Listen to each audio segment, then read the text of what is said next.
Salute. We got another show, another great show, man. A lot going on, man. I tell you, man. Shout out to Boy Kachina, man. Boy Kachina in the building, man. He says, salute Op and Nation. Give it a thumb up, uppercut. Yeah, man. Salute, man. Make sure you hit that up. Make sure you hit that thumbs up button, man. Wastewater dump, the Universal Waste Management System, or basically the space toilet on the Orion spacecraft, typically dumps that wastewater every day overboard. It's vented overboard, much like what happened during. Much like Dave Matthews Band. They go with Dave Matthews Band in space, man. What the fuck? So it's just shit gonna be floating through space. It ain't space a vacuum, so that shit is never gonna disintegrate. That shitty piss, period blood shit they just dump into the ethers, man. I swear to God, I never thought NASA was gonna be worse than Dave Matthews Band, man. You hear this shit? This is disgusting, man. What about that? Where all the environmental? Where Greta at, man? Greta, where are you, man? Where's Greta? They were also talking about some wastewater dump, the Universal Waste Management System, or basically the space toilet on the Orion spacecraft, typically dumps that wastewater every day overboard. It's vented overboard, much like what happened during the space shuttle era. And what is all that shit? Are those bubbles? What are those? What happened during the space shuttle era. And Christina Cook taking the camera to show us a wastewater dump. So you heard Commander Reed Wiseman reporting that they don't necessarily hear those wastewater dumps, but that they do see them. So you're getting a live look outside the windows of the Orion spacecraft as they conduct that wastewater dump.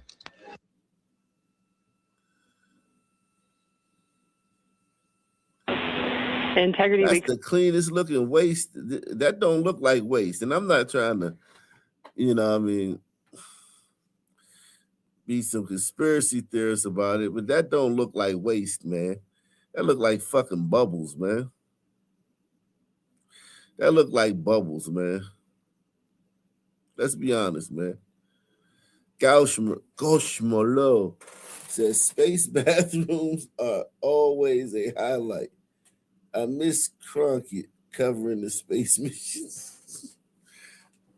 Who's Cronkite? I gotta check him out. You talking about Walter Cronkite? Oh, Cronkite. Yeah.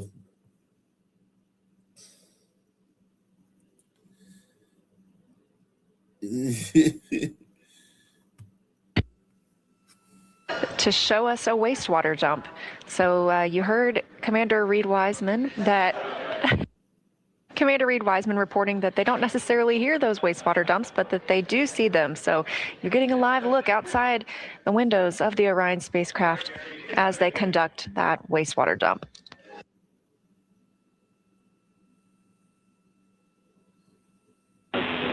Integrity, we copy that successful wastewater dump.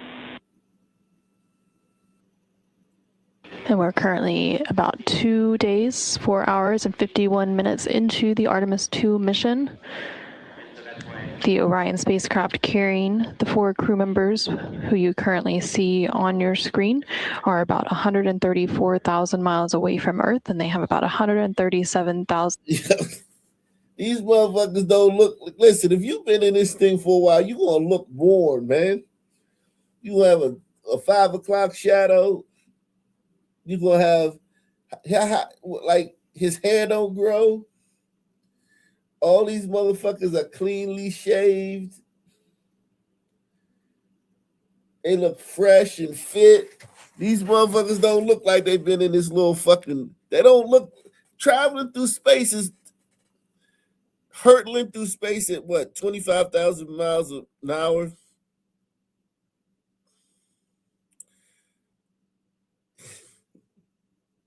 Some shit like that, right?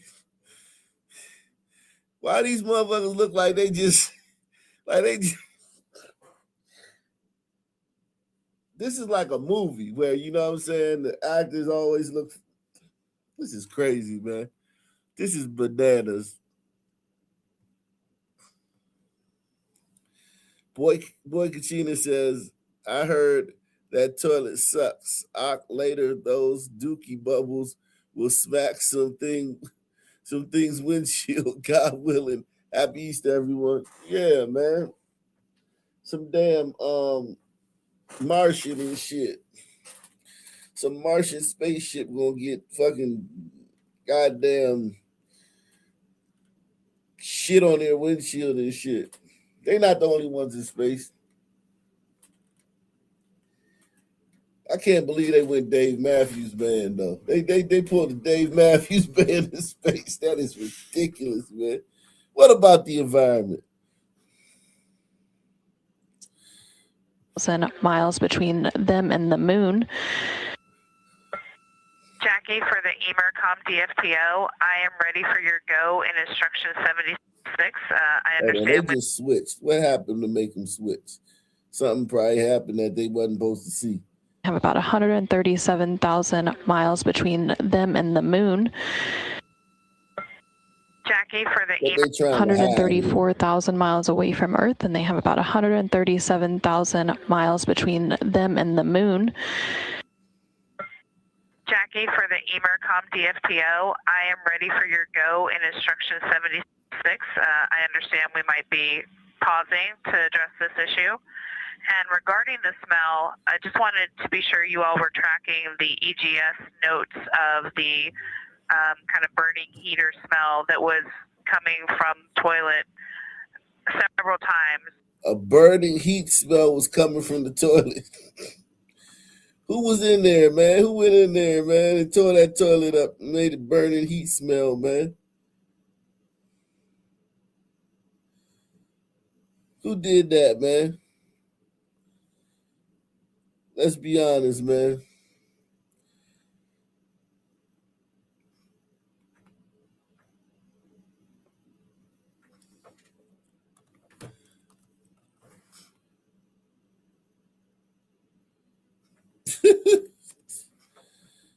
I mean, let's be honest, man.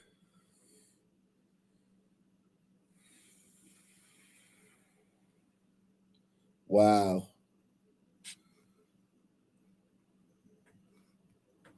Was never identified as a source, what it exactly was, but it was identified as a known smell. So that's one reason why when I smelled it earlier, I didn't report it. It was kind of a lighter odor than this time, though.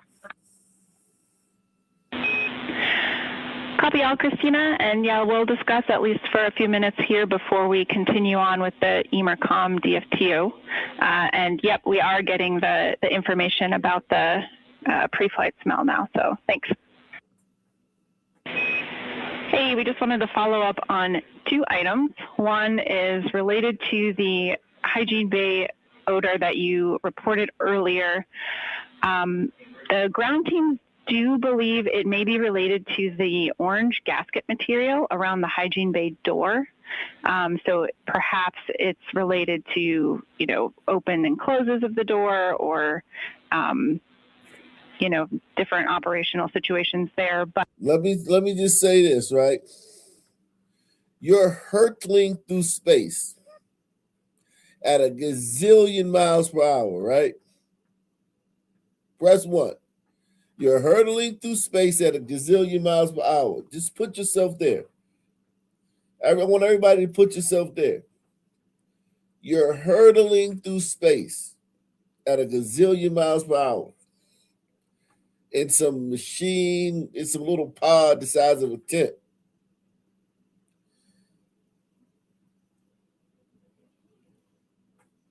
Humans allegedly ain't been out here 50 years, right?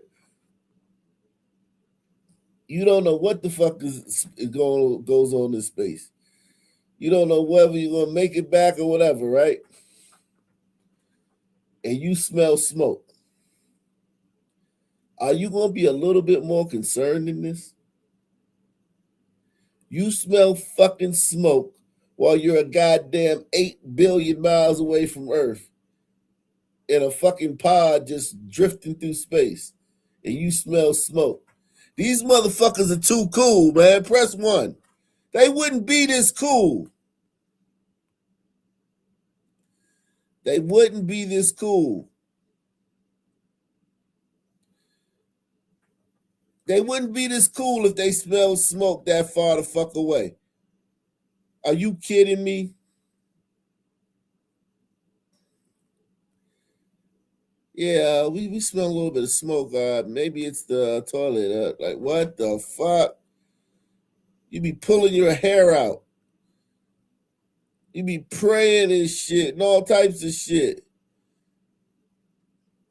There's no way these people are hurtling through space in a metal tent a gazillion miles away from Earth. There's no way.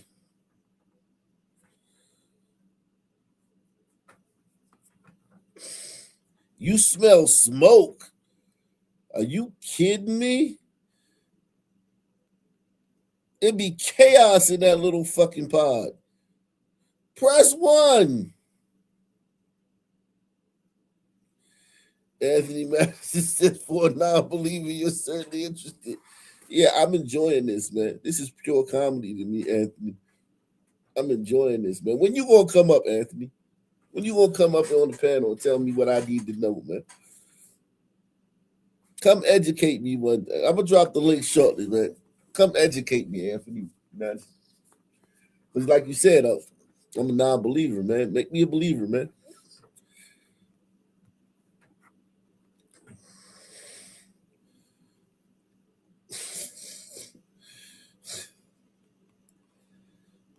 Here, the ground teams do believe it may be related to the orange gasket material around the hygiene bay door. So perhaps it's related to, open and closes of the door or, different operational situations there. But you're welcome to continue to call down your observations and changes in the odor strength or frequency. But overall, we don't have any major concerns. I'm sure some folks will continue to talk about it. They don't have any concerns. The astronauts say they smell smoke. And Houston says we don't have any major concerns. It's probably this or it's probably that. We don't have any concerns. Are you fucking kidding me? There's no way in God's green earth they are out there in space. These motherfuckers are on Earth. They shot that rocket up in the air with nobody in it, and all this other shit is bullshit. They shot that rocket up in the air as a fucking, that's the main part of the magic trick. Shooting a rocket in the air and making you believe people are on it. And then all the rest of this shit they can just fake. Like they talking to people in space. And these astronauts are in a fucking set somewhere in this fucking shooting scenes and shit.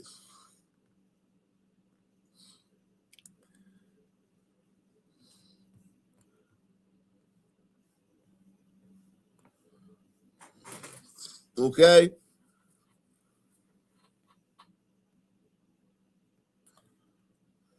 All right.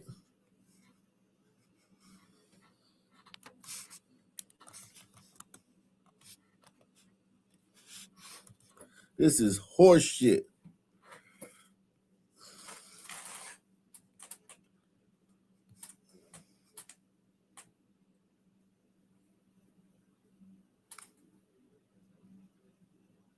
Straight up.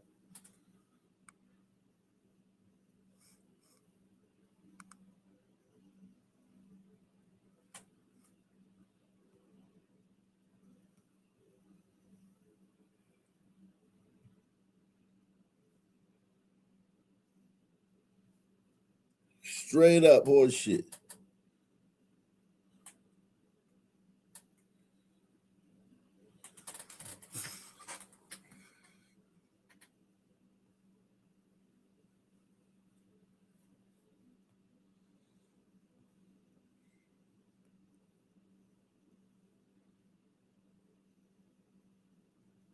Boy Kachita says Apollo guys knew it was 50% chance they'd live.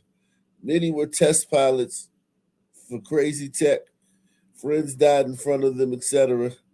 Look at the X-15 rocket jet. I got you. And other things happened in the past, right? See, this is the thing about other things happened in the past, but that doesn't mean that this is real. Nothing, I'm not comparing this to anything. I'm looking at this. Okay? This is fake.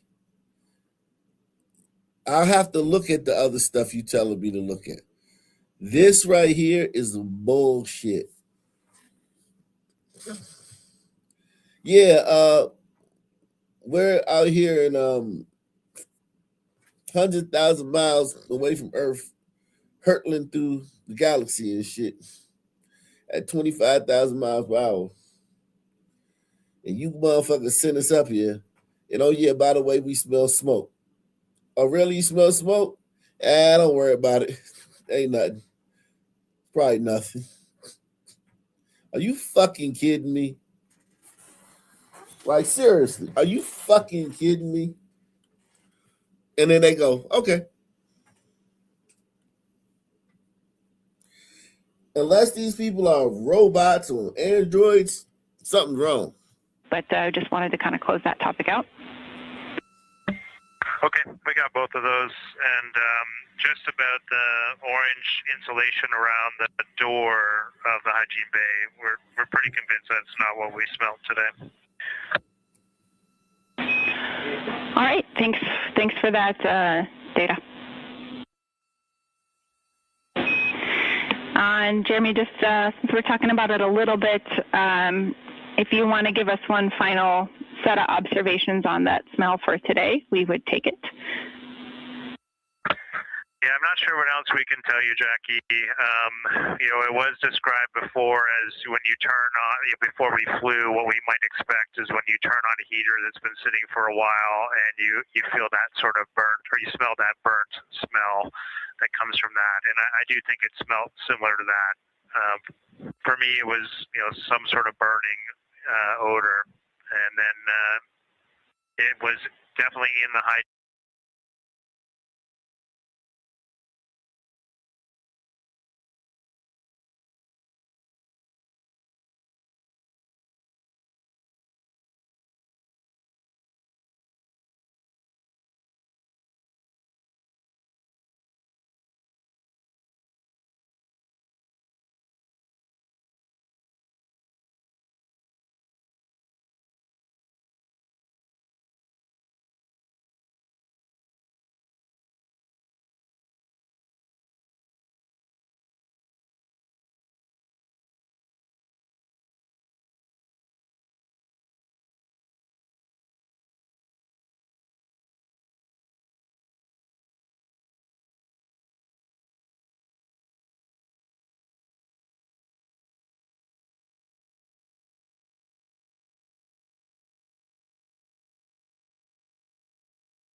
Everybody take the poll, man. Everybody take the poll. Everybody take the poll, man. Everybody take the poll, man. Everybody take the poll, man. Everybody take the poll. Sorry, I had to make a poll, man. Everybody take the poll. I want to ask you something. If you on a flight, take the poll. If you on a flight, right? You smell smoke. The crew says, don't worry. Nothing to worry about. How would you feel? That's the poll. How would you feel?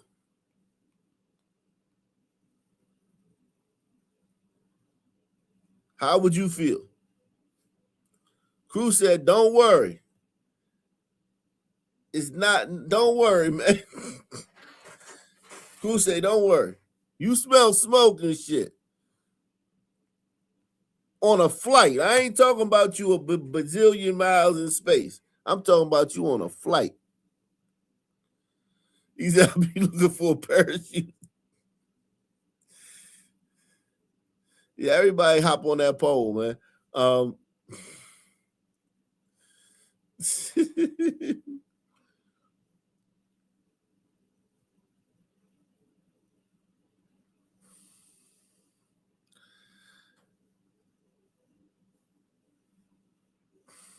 It just doesn't sound normal. This doesn't sound like anything normal people would do. And we're currently about 2 days, 4 hours, and 51 minutes into the Artemis 2 mission. The Orion spacecraft carrying the 4 crew members who you currently see on your screen are about 134,000 miles away from Earth, and they have about 137,000 miles between them and the moon. Jackie, for the EMERCOM DFTO, I am ready for your go in instruction 76. I understand we might be pausing to address this issue. And regarding the smell, I just wanted to be sure you all were tracking the EGS notes of the kind of burning heater smell that was coming from toilet several times. It was never identified as a source, what it exactly was, but it was identified as a known smell. So that's one reason why when I smelled it earlier, I didn't report it. It was kind of a lighter odor than this time, though. Copy all, Christina. And yeah, we'll discuss at least for a few minutes here before we continue on with the EMERCOM DFTO. And yep, we are getting the information about the pre-flight smell now. So thanks. Hey, we just wanted to follow up on 2 items. One is related to the hygiene bay odor that you reported earlier. The ground team do believe it may be related to the orange gasket material around the hygiene bay door. So perhaps it's related to, open and closes of the door or, different operational situations there, but you're welcome to continue to call down your observations and changes in the odor strength or frequency. But overall, we don't have any major concerns. I'm sure some folks will continue to talk about it, but I just wanted to kind of close that topic out. Okay, we got both of those. And just about the orange insulation around the door of the hygiene bay, we're pretty convinced that's not what we smelled today. All right, thanks for that data.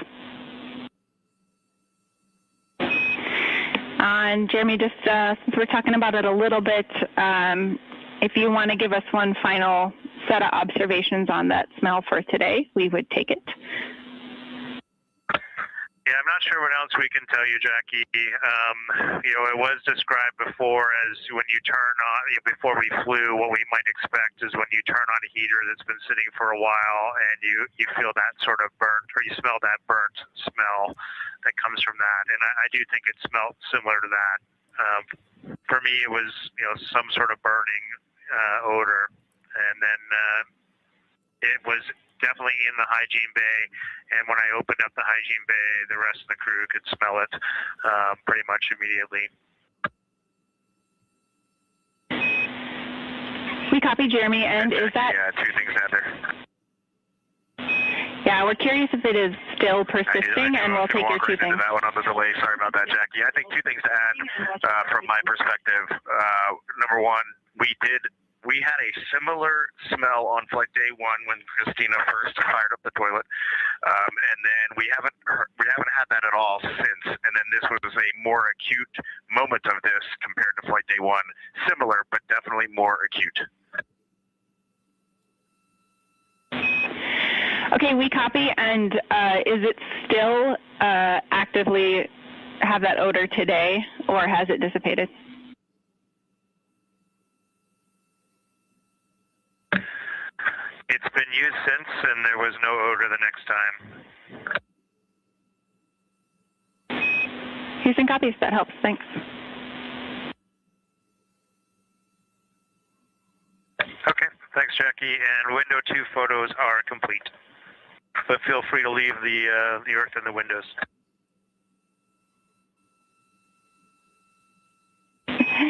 Yeah, unfortunately, we've been pretty exploratory in our attitudes today, and we're going to have to head back to something more standard. Let us know if you have anything else to report just on timeline status or things we need to know overnight. Otherwise, that's all we had for you. So, bitch, we told you something was smoking and you just gonna hang up on us? The bitch just hung up on him. She said, hey, man, look, man, that's all we got, man. They just hung up.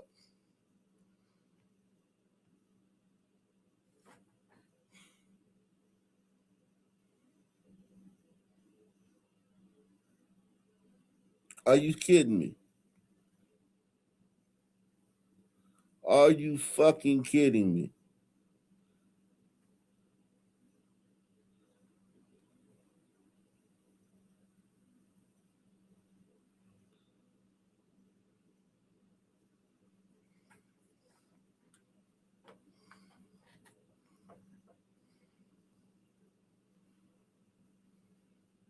Are you fucking kidding me?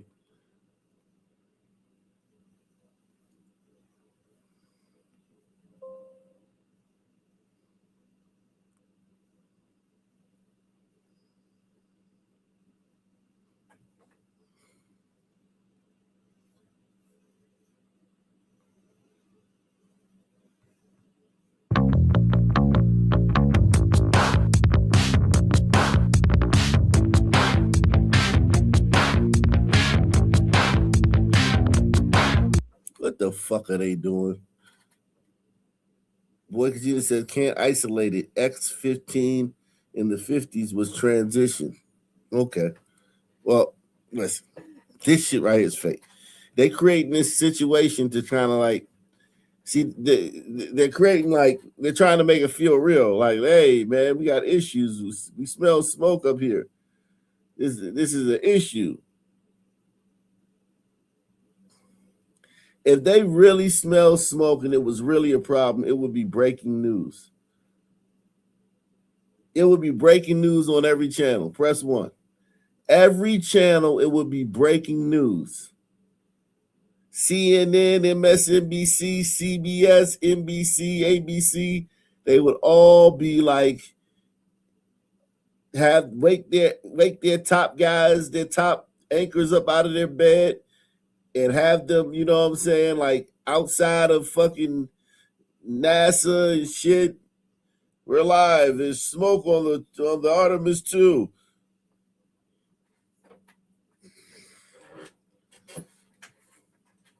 Our astronauts are 8 bazillion miles away from Earth in a fucking metal tent, just hurtling through space, and they smell smoke on the little fucking 8x8 tent they're sitting in. I'm Anderson Cooper here. Wolf Blitzer, everybody, Don Lim, everybody would be out by NASA fucking getting interviews from top NASA people.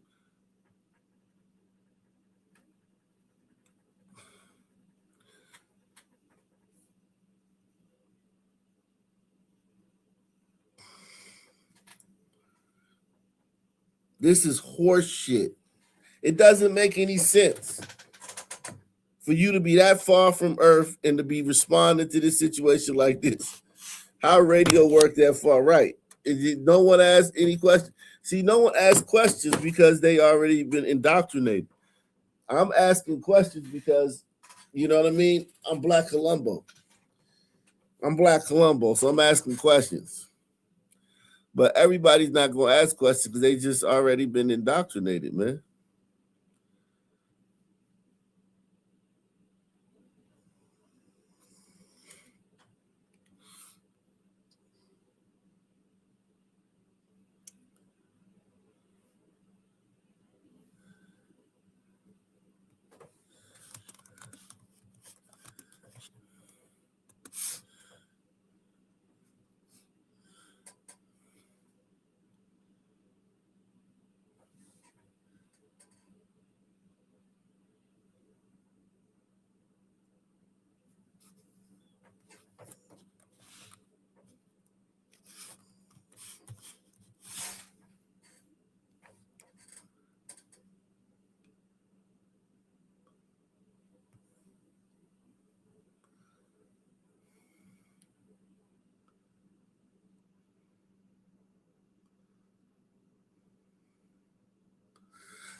These people fucking doing?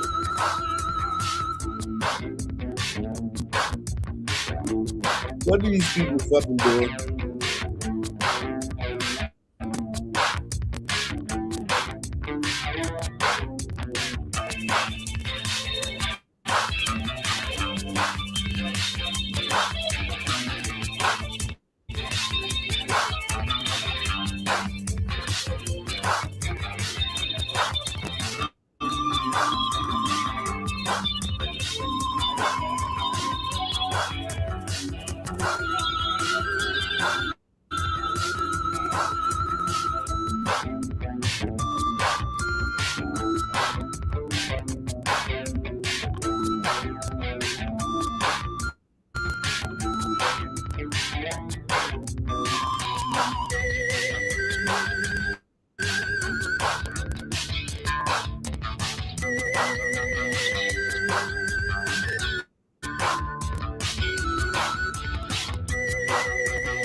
Yeah, they gotta fix you. Everything breaks soon as you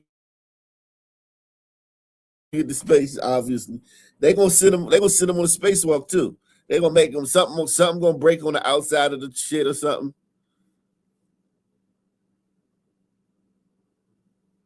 Something gonna break on the outside of the fucking thing, and they're gonna be like, "Oh, we gotta go back and."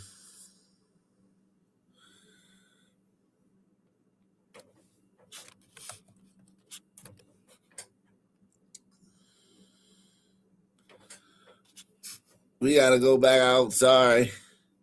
We gotta go back.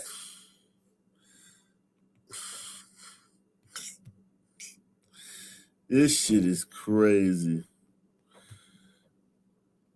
Unbelievable.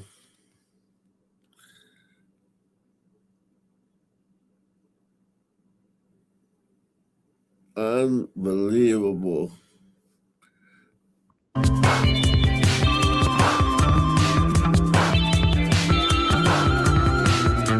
He said like watching a fish play.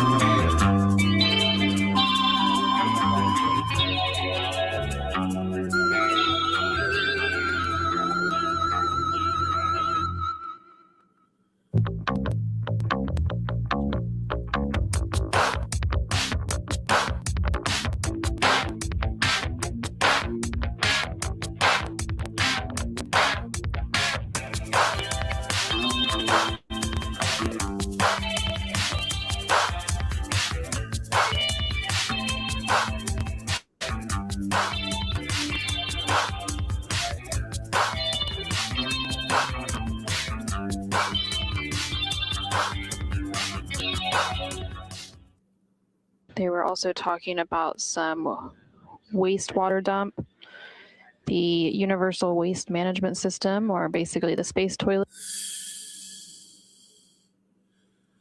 So yeah, that's just another. This is horse shit, yo. On the Orion spacecraft. Typically dumps that wastewater every day over. It's vented over. This morning, the Artemis 2 crew is getting closer and closer to the moon, farther and farther from Earth. The 4 astronauts are now more than halfway to the moon. They blasted off on the historic mission Wednesday. They are scheduled to fly around the moon on Monday before returning to Earth late next Friday night. And we are getting a front row seat to their mission. On Friday, they released these images of Earth and the moon from their Orion spacecraft. Mark Strassman is tracking the mission from the Johnson Space Center in Houston. Mark, good morning. Good morning, Adriana. Yeah, it's been something to watch, hasn't it? This crew is just having a remarkable run. A capsule that has aced its flight test, a moon that just keeps getting bigger ahead of them, and amazing images from space. Planet Earth as seen by the crew of Artemis 2, a first for human eyes in more than a half century. Trust us, you look amazing. You look beautiful, no matter where you're from or you know what you look like. We're all one people. Houston is go for TLI. A final engine burn Thursday evening called TLI, translunar injection, hurtled the capsule out of orbit and onto the moon. With this burn to the moon, we do not leave Earth. We choose it. After a 4-day trip, a moment of mission drama will come Monday night, the lunar flyby. The Orion capsule will come within roughly 4,000 miles of the moon's surface. Artemis 2 will have traveled farther from Earth than anyone in space history. The lunar flyby, why does it matter? What do you hope to get out of it? We're going back to the moon. We're going to stay there, right? And so this is the first step towards that. We'll obviously build upon that. Anticipation's building inside the capsule. It was really great to wake up this morning and look out the window and see the full moon off the front of the vehicle. There's no doubt where we are heading right now. And really appreciate all the work down there. Destination ahead, that small dot to the right, drawing closer by the second. This crew is now more than 150,000 miles from Earth. Think about that for a second. And with each passing second. Yeah, we're thinking about that, and it doesn't make any fucking sense. That's exactly what we're doing. We're thinking about that, my friend. It doesn't make any fucking sense.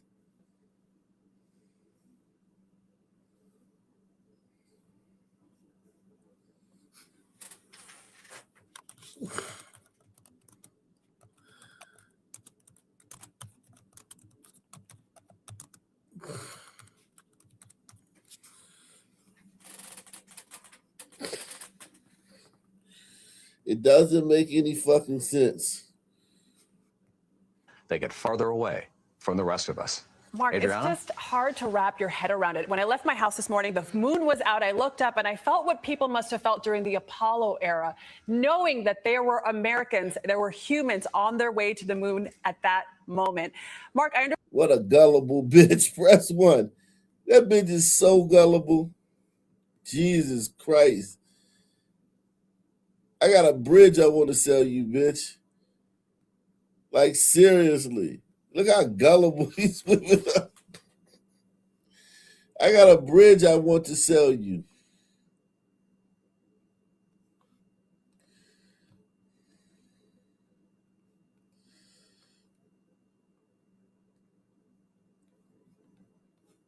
I understand you're also going to speak to the astronauts later today. What are you most excited to ask them? Well, it's first of all, I mean, think about that. I'm going to talk to astronauts on their way to the moon. I mean, just that. I mean, we've all done Zoom interviews, but I think this will set a personal long distance Ultimate record. Zoom interview. So, right? Yeah. I want to hear their impressions about what has surprised them, right? What have they most been struck by since they're the first people in more than 50 years to head off into deep space, and what's it like to watch the moon get big?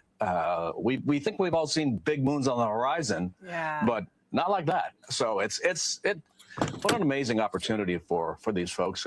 There was no attachment in your email, boy, Katrina. There's no attachment in your email. If you forgot to put the attachment in there, I think you forgot to put the attachment in there. Yeah, there's no attachment in your email, bro. And for the rest of us to experience it vicariously. Yes, for all of us. It's really just, we need a little unity these days. Mark Strassman, thank you so much. I hope the delay is not too long on that interview that you do with them. Yeah, that's good. All right, stay with CBS News. As we follow the historic Artemis mission, we will be covering all of the major milestones from Monday's loop around the moon to next Friday's splashdown. And check this out. You can check in on the crew 24 hours a day. Our live mission control tracker is available on the CBS News YouTube channel. They were also talking about some wastewater dump, the Universal Waste Management System, or basically the space toilet on the Orion space.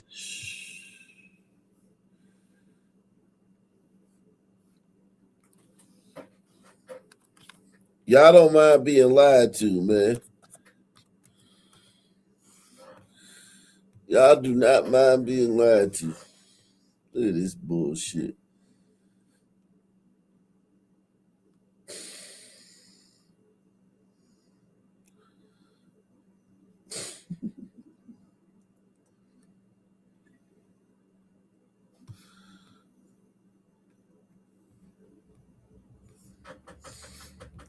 In March 2026, NASA revealed an ambitious new plan for the future of American space exploration. On the surface, this is a blueprint for colonizing the moon, which is incredible, but the even more important revelation is that NASA itself has fundamentally changed into something that the world has not seen in decades. And the reason for this change goes deeper than just new leadership. There is a great power competition that will play out on the moon in the decade to come. The old NASA was set to lose that contest, but the new NASA is playing to win, and this is how they're going to do it. When Administrator Jared Isaacman took the stage at NASA headquarters in Washington, D.C., there was one simple word projected on the screen behind him: ignition. That word announces the beginning of a transformative journey for the American space program. The status quo has been rejected and replaced with a new direction to set high expectations and then meet them. Isaacman acknowledges that for decades, NASA has been spread too thin. They've tried to make everyone happy and in the process have accomplished very little. The result has been billions of taxpayer dollars wasted and years of progress lost. He also made it clear why that change must begin right now, because there is more to lose than just time and money. There is a great power competition with the Chinese to stake the first permanent claim on the moon. And this is nothing like the space race the world saw before in the 1960s. But this time, the goal is not flags and footprints. This time, the goal is to stay. America will never again give up the moon. Now we have heard these words before from NASA administrators and politicians over the past decades, but words are hollow without actions, and historic actions require intelligent plans, which is the one thing that NASA has lacked since the very beginning of the Artemis moon program. Better late than never. A detailed, achievable, step-by-step blueprint for the Artemis moon base has finally arrived. And it all begins with a complete overhaul of the moon landing schedule as we have come to know it. For the first big change, there will be no boots on the moon for Artemis 3. This has been reformatted into a dress rehearsal mission that will play out in low Earth orbit. He said it's no accident that they pulled this op over Easter and April Fool's Day. Yeah, facts. Now, this probably sounds counterintuitive to everything we just said, but it's not.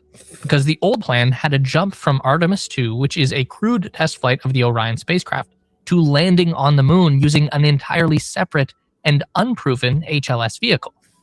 This was an unachievable goal, and the risk factor was so high that it never would have gotten off the ground.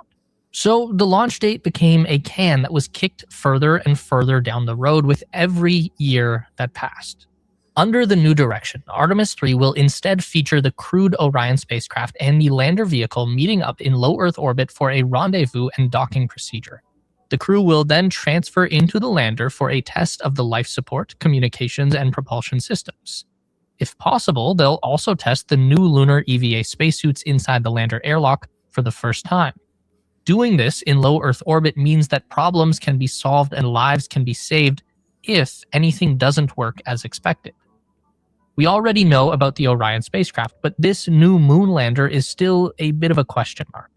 For many years now, this was assumed to be a lunar variant of the SpaceX Starship, but now that is not so certain.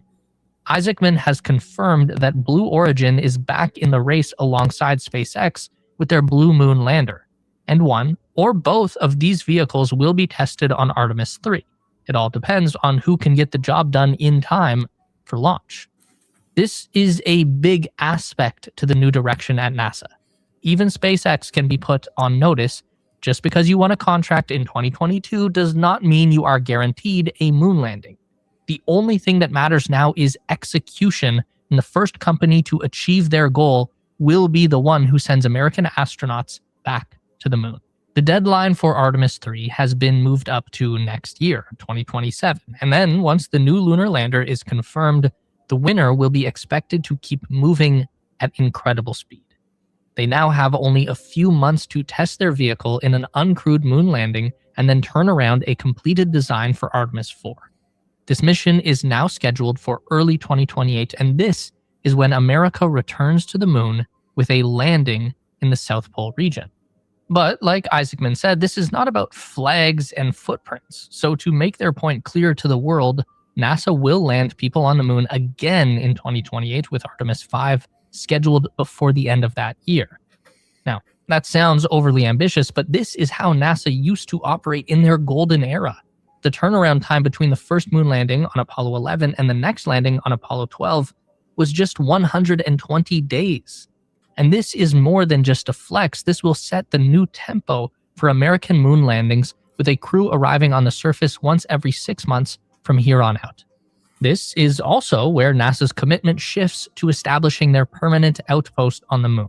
And that begins with prioritizing surface operation over everything else. So the Lunar Gateway space station that was originally planned to orbit the moon, that's no longer on the table. But it doesn't mean that time and resources spent building the gateway have been wasted either. All of the hardware that has already been developed for the station is being repurposed into the design of the first moon base. The construction of that base will happen over 7 years, and NASA has set themselves a budget of $20 billion to get this done. It all plays out in 3 phases, and this starts right now. Phase 1 covers 2026 to 2028, and the primary goal over this time is to secure reliable access to the surface of the moon with a high launch cadence. That means sending 25 missions in the first 3 years, with 21 of those being lunar landings. 2 of those will be... This is all horse shit, man. This is all horse shit. What are they even talking about? They're just talking. Saying a bunch of stuff that they think people like us are too dumb to realize is bullshit. Integrity, this is Houston. Are you ready for the event? Oh, there they go with the fake delay. Fake delay. Shout out to Deluxe 247, aka Cal Rookie, aka the real MVP. Coming through once again. Boy Kachina says, all about racing China to the moon. Moon is strategic for a bunch of reasons. Plus helium-3 can power nuclear fusion or no radiation weapons. And China wants. It's only on the moon. How do you know the moon is even something you can land on? How do you know the moon ain't a hologram? How do you know it's not made out of some material that you can't even imagine? How do we know what the moon is made? How do we know the moon isn't like frozen or some shit? Like soon as you get within its orbit, you freeze. We never been to the fucking moon, so we don't know shit about the moon. So you can't plan on building no shit on the moon because you don't even know what the fuck is up there. 1969 didn't happen. There was no fucking moon landing. We don't know what that thing is up there. We don't know if it's a fucking... To just assume that it's just like Earth and you could just land on it and start walking is arrogant as hell. Press 1.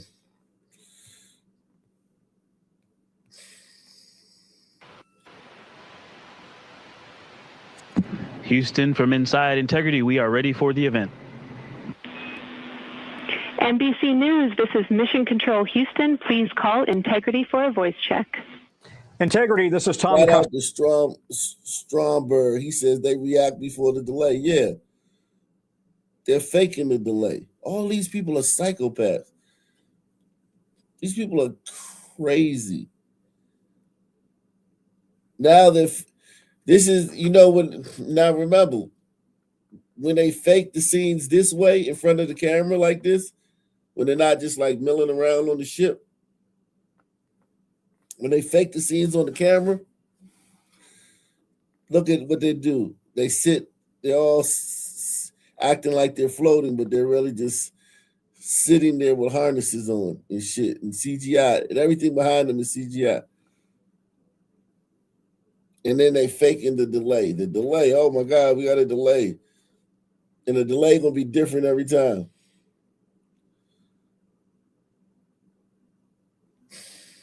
Stella with NBC News. Are you hearing us okay?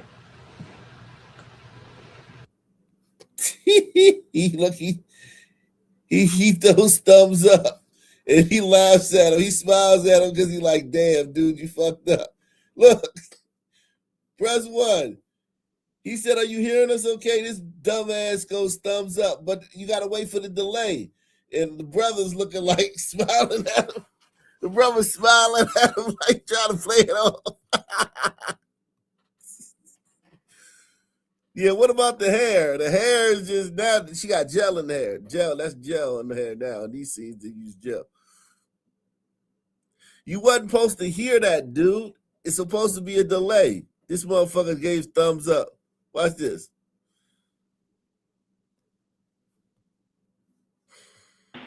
Integrity, this is Tom Costello with NBC News. Are you hearing us? You wasn't supposed to hear that. For a voice check. Integrity, this is Tom Costello with NBC News. Are you hearing us okay?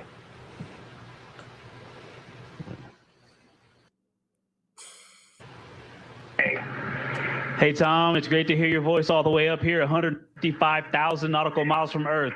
How are you doing? Lying like a motherfucker. That nigga lying like shit. How you lying to us, brother? You in a set. You in a studio somewhere. Lying ass nigga. Lying ass nigga.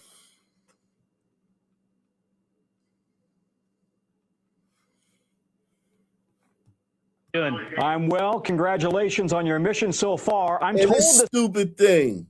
That ain't nothing but a diversion. Everybody knows magic tricks, man. Magic tricks are based on props and sleight of hand. That thing is a prop. This dumbass prop thing they got right there, that's a fucking prop. That thing serves absolutely no purpose whatsoever.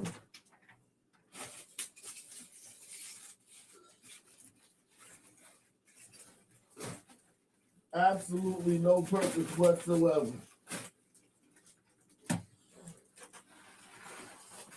But to like play with your mind and shit. Boy Kachina says, check that X-15 short. Would you fly that plane? I have to look it up. Let me upload. Let me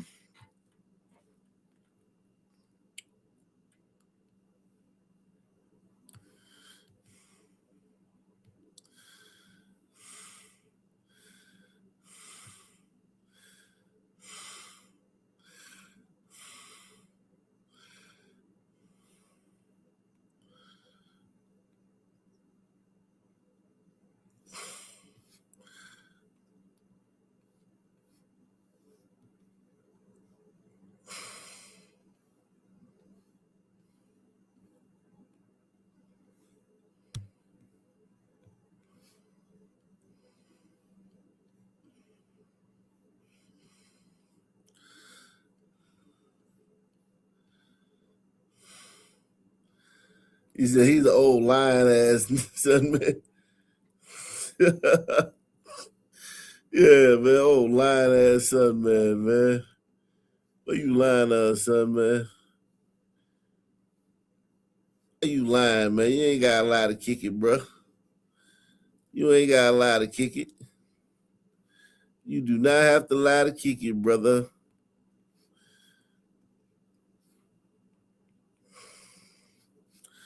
On God, you ain't got a lie to kick it, man.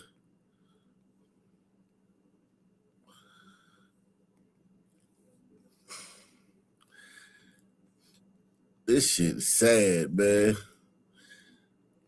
All smiles. You just smell smoke and shit.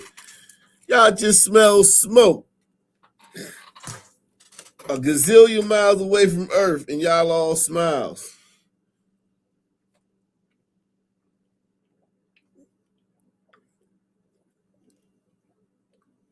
There's no way in hell they're in space. There's no way in hell they're in anywhere. This is awful. NASA's terrible at this, man. NASA can't even convince. They can't even. Old lying ass son, man.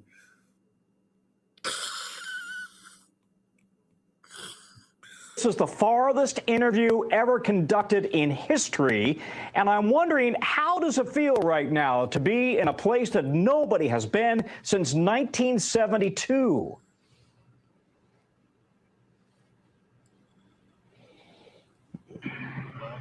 Honestly, it is unbelievable that we in 1972, just being up here and seeing how difficult this is and how hard the team is working.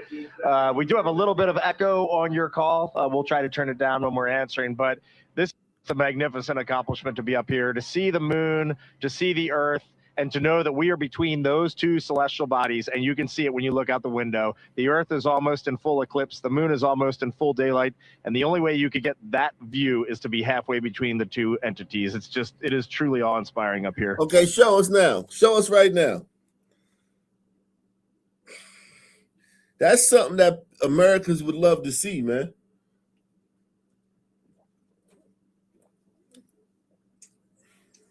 You're literally halfway between the moon and Earth. Show us that shit.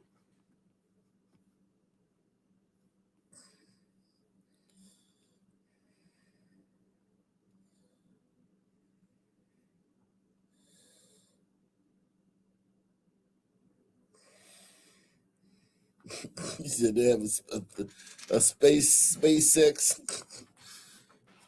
The images you guys have sent back are absolutely spectacular. And when you look at the moon that you're headed for and that gets closer and closer, what are your thoughts?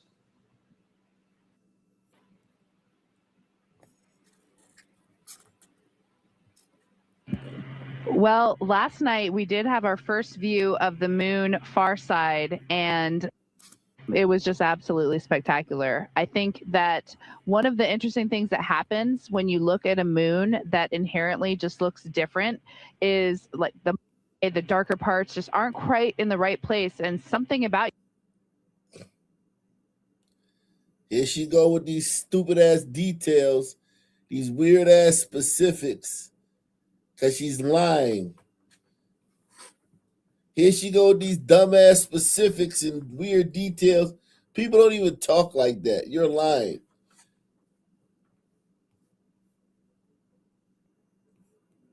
looks different.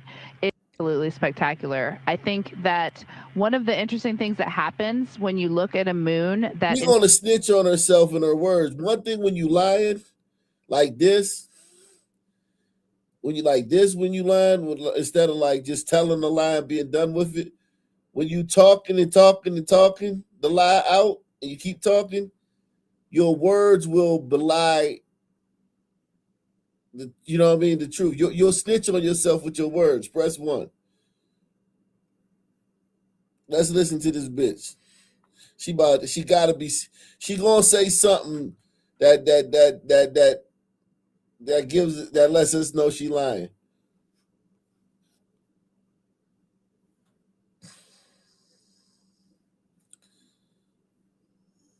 This old lying ass son, man.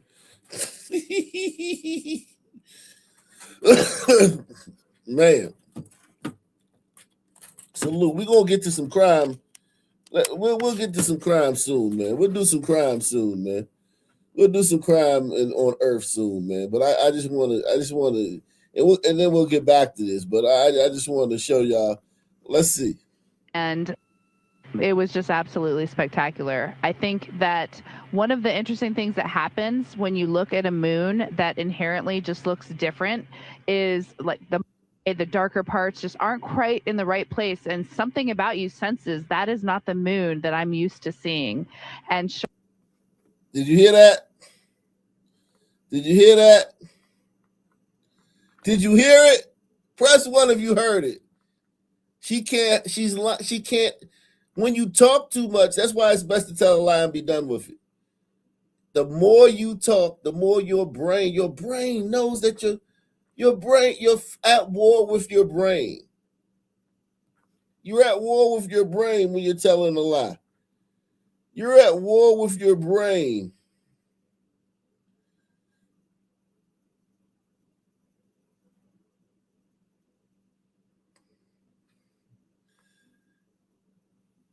Listen to what she says. Listen very closely. And press 1 when you hear it. The truth come out. Press 1 when you hear the truth come out.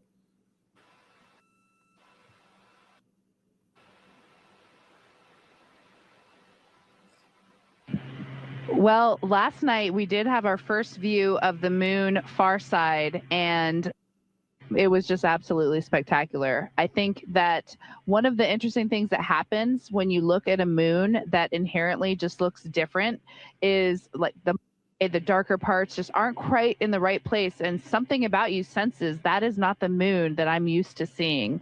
And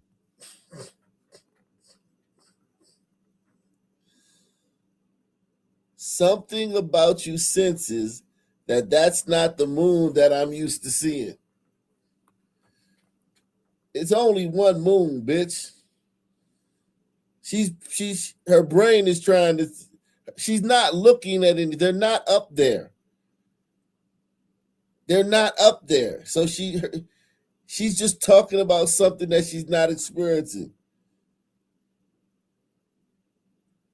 Well, her hair is a prop. Her hair is a prop. You know what I mean? Her hair is a prop. It's part of the gag. It's a gag. You know what I mean? It's part of the diversion, distraction.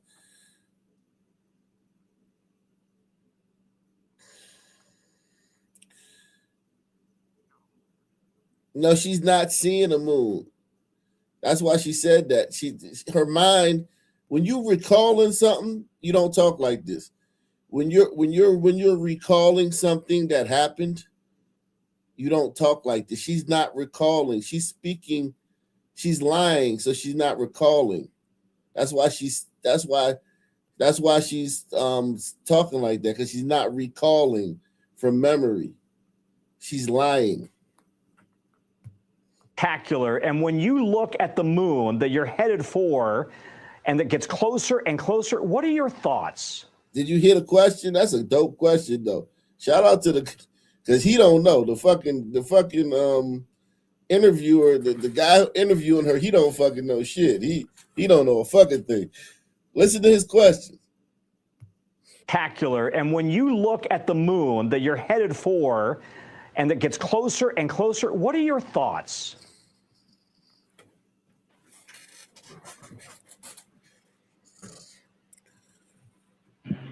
Well, last night we did have our first view of the moon far side, and it was just absolutely spectacular. I think that one of the interesting things that happens when you look at a moon that inherently just looks different is like the darker parts just aren't quite in the right place, and something about you senses that is not the moon that I'm used to seeing. And sure enough, we got out our lunar targeting information, and we matched up, and we're like, yeah, that is the dark side. That is something we have never seen before. We must be, no kidding. You gotta remember, when they do the images from this side, because remember the other video I showed you, they were like swimming around. They were like, floating. They were really floating. That was in the what do they call it? What do they call it when they descend in the plane? What is that called? I forgot. I showed y'all yesterday. That's when they get the zero G. The zero G, when they were just, floating. They create those scenes in zero G. These scenes are created with harnesses, right? To suspend them in air. That's why they're not moving. That's why they're stiff. That's why they're not moving away, right? But guess what? If the fucking thing floats, if that little fucking toy floats, it kind of makes you feel like they're floating. That toy is really floating, so it'll make you think that they're really floating. The toy is the fool your eyes. Like if they were just sitting there without that toy, you'd be like, yo, what the fuck? This shit look weird as hell. They just standing there still. The toy is to remind you that they're floating. The toy is the lie. The toy is the gag.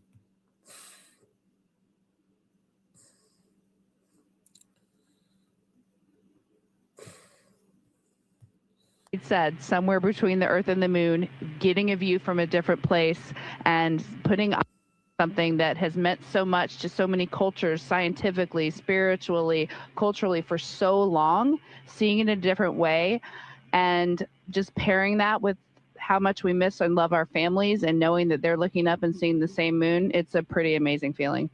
And when you look back at Earth, you've sent these breathtaking images, and it's Easter weekend, of course. What are your emotions as you look back at Mother Earth?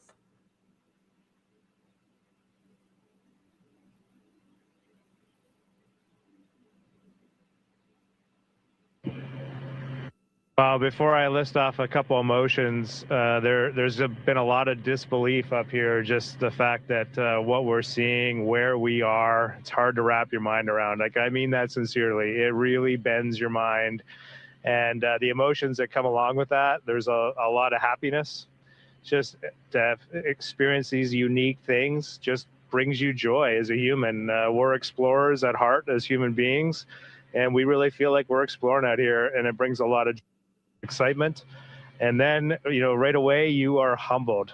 The fact that 4 of us get to be out here just brings you to your knees. The thought that we get this experience, we're doing our best to show it with the camera, but you can't do it. I know those photos are amazing, but let me assure you, it is another level of amazing up here. And there's a lot of gratitude for the teams of people that made this possible. And then the final emotion is hope for humanity's future, that we can do this.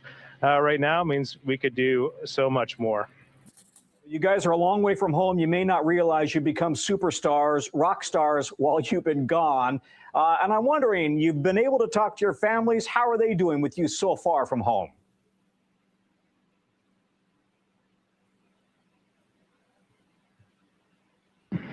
Well, just from what I overheard from some of the conferences and then what I enjoyed watching with my family, I think there's a lot going on. It's been interesting to hear what they have witnessed on the news and in social media, but also their launch experience. I got to hear the first story that they saw, what they felt and what they were thinking, and then what they wanted to know from me. And so the family conferences were great. It was so awesome to hear people talking to their families and then to speak with my family. And there's a lot, and I'm actually still processing. Mine was just about an hour ago, and I have a lot to go write down in my journal. And I just want to tag on. I had my family conference right before Victor, so we had ours today. Christina and Jeremy had theirs yesterday, and I was just so jealous of them yesterday. I was so happy for them, but also jealous. Why are they lying so much? Why are these fucking people lying so damn much? These people are psychopaths. People don't talk like this. Shout out to Pirate Justin, man. He says, impressive. NASA has kept the grift going this long. Yeah, it's going strong, too. It's going strong. Let me show you the comment section on this video. It's going strong.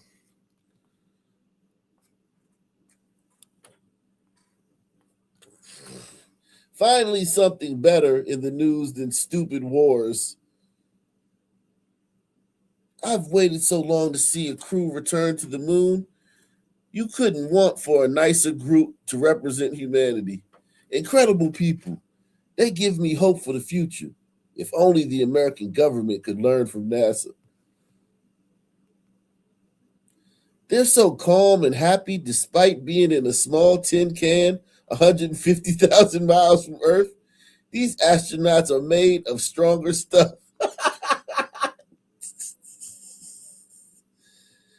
I'd be freaking out. In fact, I freak out if I think too much about how small they are and how far away they are.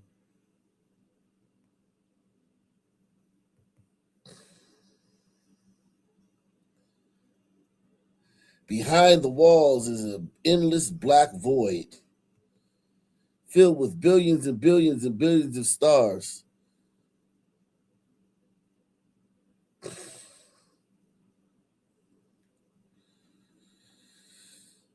This is based on a huge trust on countless numbers of people who made this mission possible.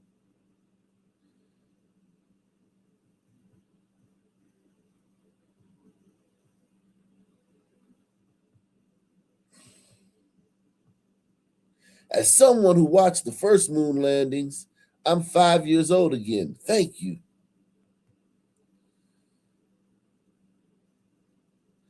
It's interesting to see the audio delay increase substantial from the last interview. Victor Glover was so real with that beautiful statement. They seem so happy. 4 very brilliant human beings. They could handle and confidently solve anything as a team. They are truly 100% selfless heroes. Modern pioneers in a new age. Thank you.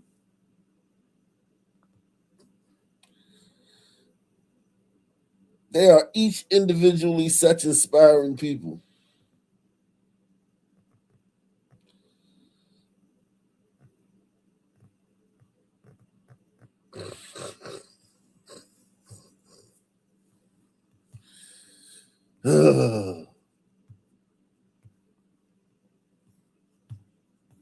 And then this morning when my 2 daughters came on and it was just the 3 of us talking, it was surreal. Just we're up here, we're so far away. And for a moment, I was reunited with my little family, and it was just the greatest. What? I thought that it was bots or NASA people, but I've been to a lot of comment sections on these videos, and this is just real people. We got people here who believe this shit. Think about it. We got people in Arc Nation that believe this shit. So people outside of Arc Nation gonna believe this shit.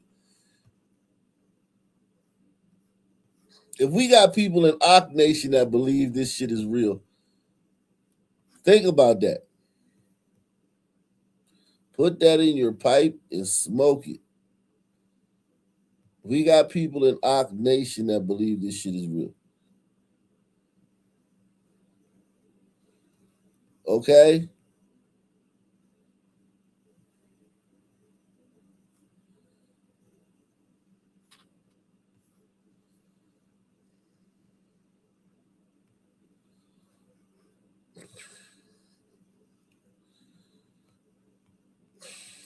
This moment of my entire life. I'm just curious, you guys. You have all been dreaming of this moment for so long. Can you sleep in space when you are finally at this moment that you've been so excited about and working for so long? Fake laugh. Well, we do love sleeping up here, and They love sleeping up there. They love sleeping up there.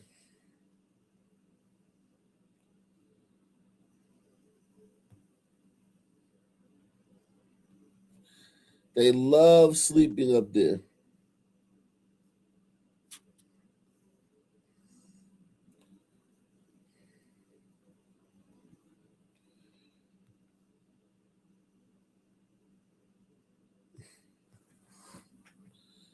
We just love sleeping up in this pod.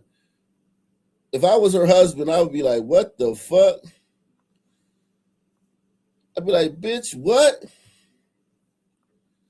What you say, bitch? You love sleeping up there in that little fucking tent with them 4 dudes? The fuck?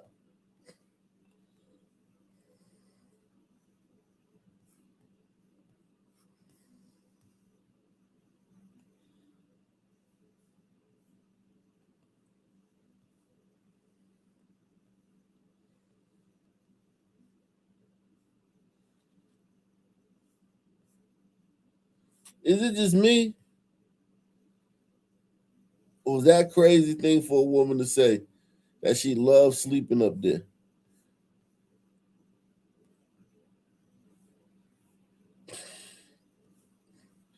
You said she laughed before the delay, yeah. Yeah.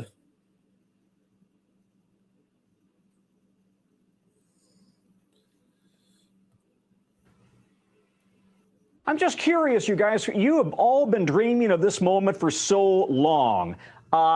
Can you sleep in space when you are finally at this moment that you've been so excited about and working for so long?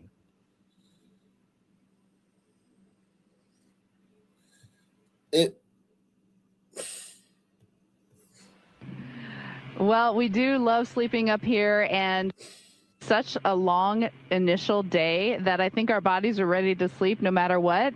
Most of us have been sleeping really well. For me, sleeping in space is one of the most comfortable ways to sleep, and it's very deep sleep, very full sleep. So you sleep deeply knowing you're hurtling through space. I wouldn't be able to sleep knowing I was hurtling through space. I wouldn't be able to sleep, man. You're not worried. You're not antsy. You're not nervous.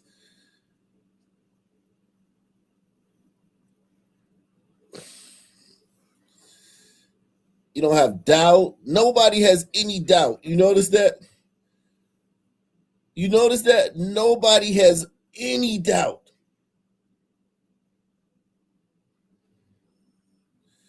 Boy Kachina says that toy makes them sad because they had to bring it so people aren't like, this is all BS. Okay, Boy Kachina, man. Boy Kachina is all in, man. I'm with you, Boy Kachina. I enjoy that, man. I enjoy people who you know, because I want to know, man. So that's your perspective on the toy, okay? You think that they got the toy because if they didn't have the toy, people would think it's bullshit. Okay. Okay.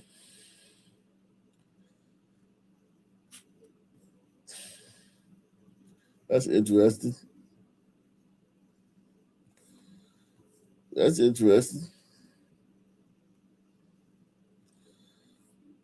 That's very interesting.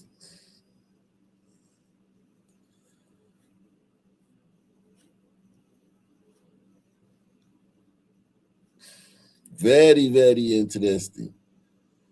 Very, very interesting. Very, very interesting.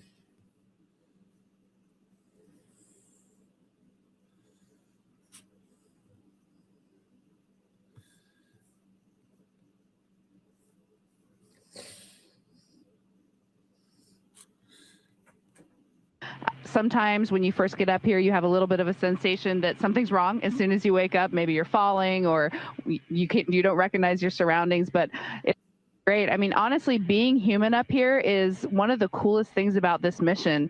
We are just people trying to get by. And for example, we might go look at the far side of the moon and take in its awesomeness and then go, maybe I should change my socks and try to dig around for a pair of socks. So this is the dichotomy of human spaceflight. How will you?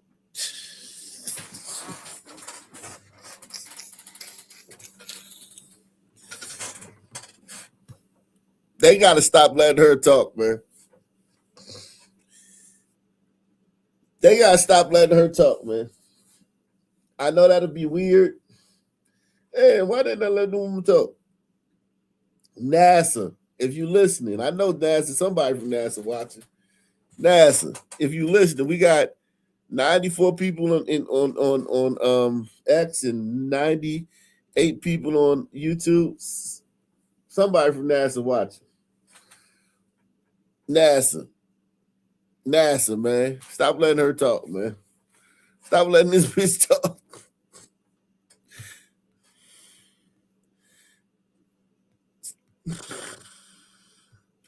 Stop letting this bitch talk, NASA. She gonna give away the shit, man. Shit crazy, man. Describe this moment to your families, your grandkids, many years from now.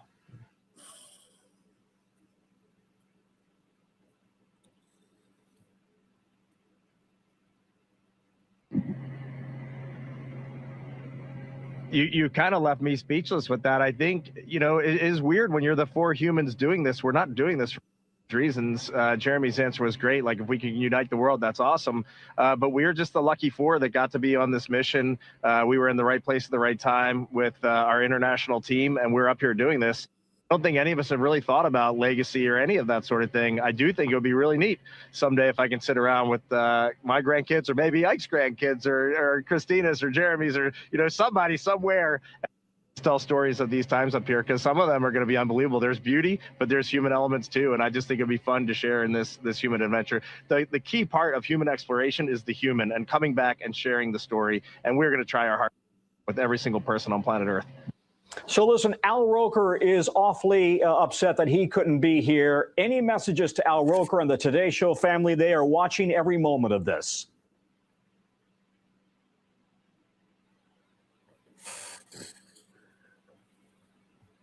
I have to be honest, I'm a little sad Al's not doing this interview too. It's great to talk to you, Tom, but I mean, Al, we had so much fun running around KSC with him, and so I hope he watched the launch, and we look forward to talking to him when we get back. Love you, Al.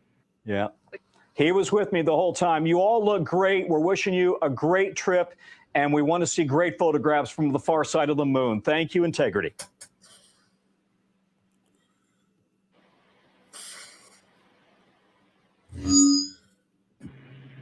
Thank you, Tom. It was great to be with you. Integrity. This is Houston ACR. That concludes the NBC News portion of the Be event. with you. Please Good stand by morning. for a voice check from CBS News. Integrity, this is Mark Strassman with CBS News. How do you read me?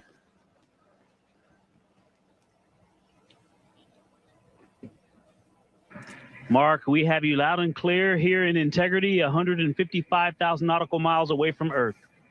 How do we sound? You sound fantastic. Congratulations on all your success so far, and No thank you delay for there. the amazing images that you sent back from space. My first question, I hope a couple of you will take a stab at. I mean, so many people on Earth are living this moment through your experiences. So on a personal level, since leaving Earth's orbit, what have you been most struck by, and what has been the biggest surprise?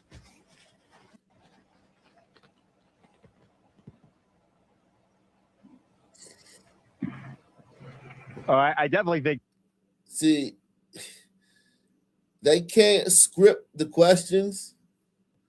They can't script the questions because that'll let the news agencies in on it. So they got to let the news agencies ask them questions.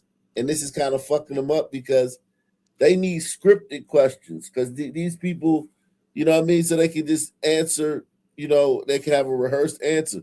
But they don't know what the news agency is going to ask them. And then they got to come up with vague bullshit and talk about meaningless details. What's up, JJ? I know you believe this shit.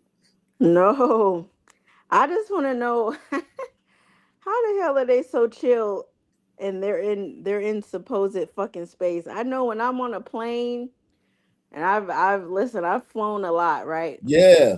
But I'm gonna tell you something. I sat in the very back for the first time ever since I've been flying on planes for probably about, well, I'm 29. I've been, most of my life, and this is the first time. And when I tell you that you can feel every fucking jump, bump, thump in the Yeah. back, and I'm Yeah. nervous. How the hell they gonna be on a rocket? How the fuck they gonna be in space and they just chill as a cucumber? Fuck that. Yeah. That's what makes me not believe the shit. Just how What do you this, What huh? do you think about the way they're acting? Like is it not even the chillness, but just like the stuff they're saying? What do you think about that? I don't believe it. It's just no way. You know? It's just no fucking way. How Human do you beings, feel? How do you feel when you're on a plane? I'm you know what? Let me say it like this. Like you said, I've flown a lot just like you have, right? And yes, the taking off is stressful, right? Once you know you drive up to the to the runway, and then they rev the engine, and then you know it's like, all right, we going, and then they take off and they lift. Even you can't even feel the lift though, but it's like you can look out the window and see it, and then you in the air and you know you rising up, that stuff, and then when you descending. And even when you're at 30,000 feet and you're cruising, it's still like it's all stressful. You know what I mean? You can have moments where you get comfortable, but then something always reminds you you're on a plane, Right. and that's Right. like 30,000 feet up. These motherfuckers are, what did he say, 150,000 miles away. And the plane is bigger. Like a plane has wings, and you know the pilot, two pilots, and you know what I mean. We've flown planes. Like there's been probably over a million flights taken, or 10 million flights have been taken in the history of the world. Right? Mm-hmm. We've done it. We've worked out some kinks. Right? This is the first time this Artemis ship, the second time they allegedly sent an unmanned one up, Artemis 1, a few months ago. So this is the second ship like this that they've sent out into space. Like the second time they've done this with this type of vehicle. So where do you think they go? Because They don't go anywhere. The rocket is real, of course. The rocket is real.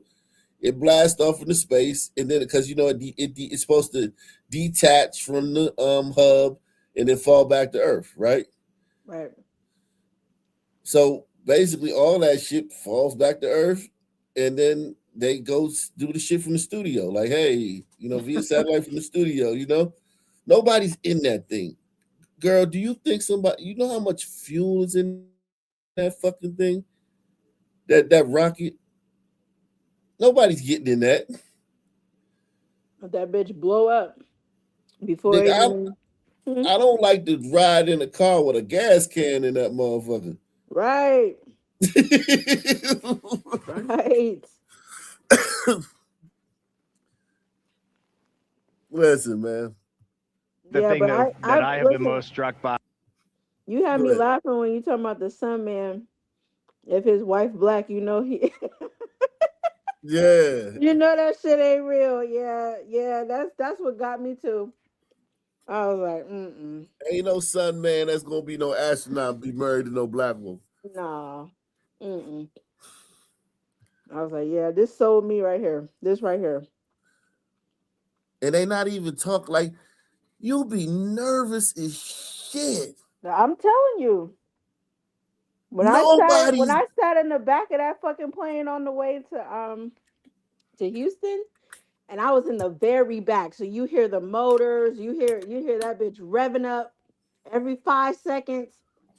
When I tell you, like me, I'm looking at the man next to me, he looking at me, I'm looking at him. We just trying to console each other and shit, right? Like it's an understanding. Yeah. So imagine fucking being in a rocket and y'all are just chill, hands crossed, like sleeping well. Bullshit. The best sleep you ever had. They're not just sleeping well. This is the best sleep she ever had.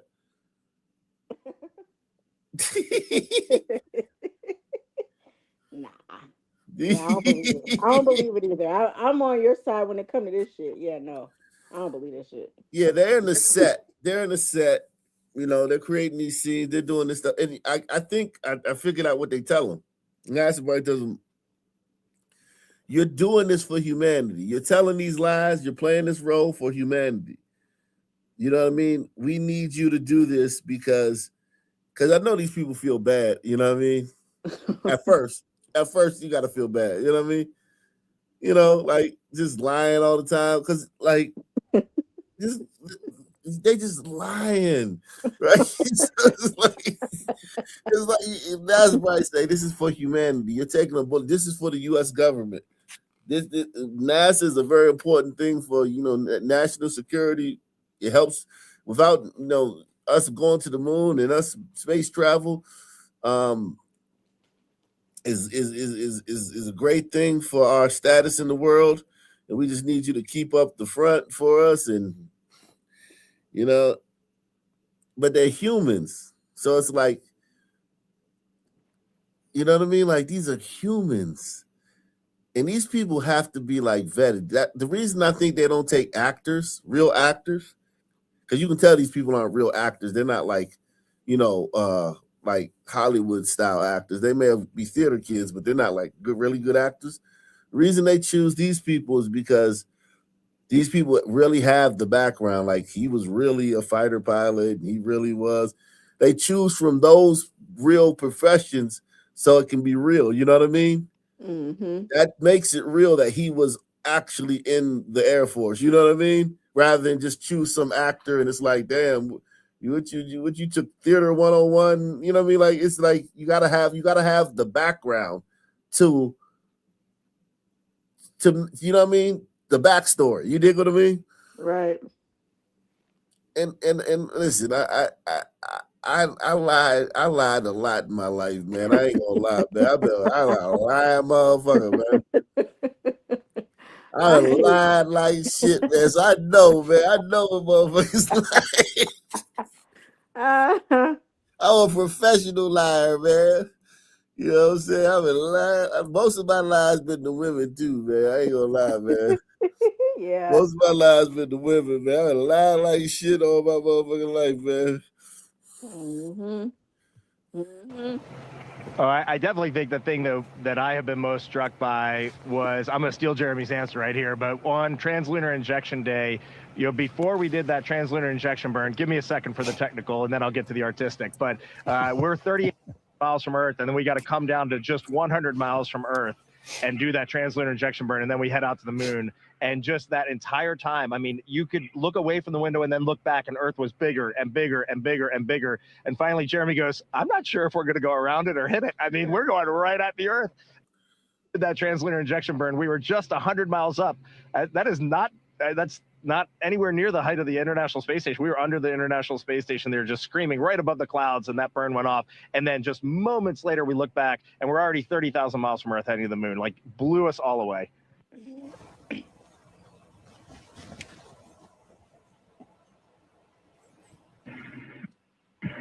You know, Mark, I think one of the things that has struck me, there's so many amazing and so many profound things that we've seen and felt on this mission. Lying ass nigga. Oh, lying ass nigga. And look at them, they all looking at him like, they're like, what bullshit he gonna say? Because they know, because it's like, they know he lied, because they lied. It's like, it's weird, man. This is weird shit. But something else that just stays with me is a lot of us were excited to see Jeremy's expression or reaction to looking out at Earth from space, you know, being the first time flyer. But the difference between Jeremy and someone who's never flown, but all of us, all four of us, and someone who's never flown is essentially equal. The three of us space before, I think, feel just as amazed. What the fuck? So someone who's never flown and you're behaving in this manner? No. No doubt. Like, no doubts, no, like, apprehension, just 1,000%. Everything's honky-dory. Like, everything's going to work out great. No, everything's working. Like, come on, man. Listen, man. Yeah, that's bullshit. Yo, this shit is crazy, man. I saw you cover that. Gucci, I saw you cover that Gucci stuff too. I guess we'll talk about that. Yeah, man. This shit is sad though. It's like them doing this shit is really, really like it's an evilness to this though. You know what I mean? Right. Like, you gotta be a psychopath. You know what I mean? You can't be normal and keep lying like this. And I lied a lot. Sites that we've seen, and so even though we lived on space station for a collective 2 years, we have seen and felt things that we have never felt before. From that ride, that wonderful ride on SLS, to being that 38,000 miles from Earth and just seeing some amazing views.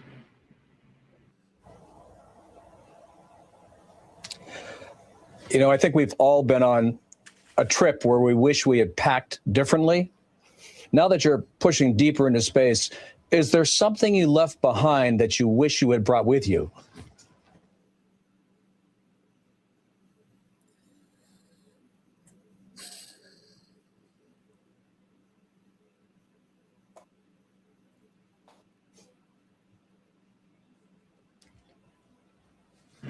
You're hearing. You know how the delay is different every time? Sometimes it's 6 seconds, sometimes it's 15 seconds.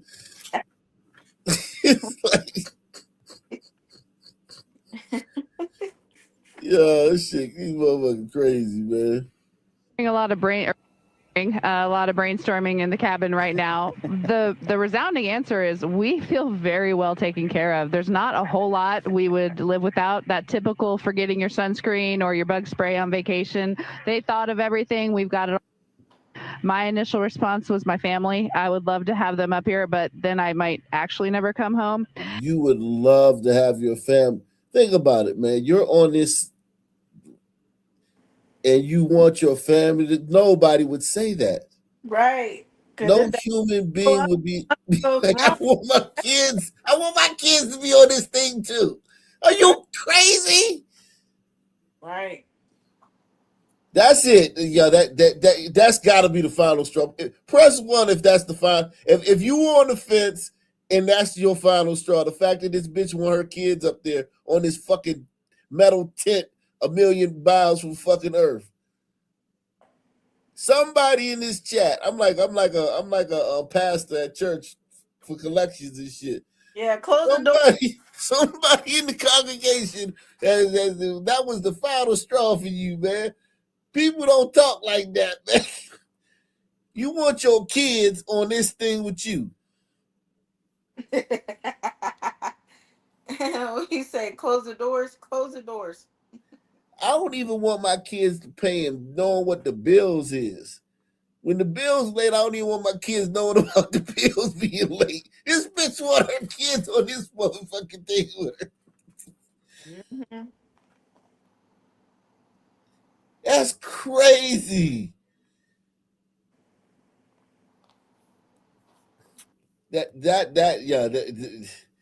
That's gotta be like somebody in here gotta be like, yo, all right, man. All right, you right, you right, and a mother, that's not even a dad saying that. That's a mother saying that.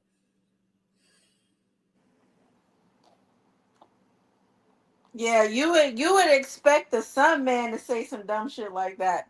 But the fact that it's the glider woman, you definitely know something's wrong. Yeah, your kids you want your kids to be safe at all times, man.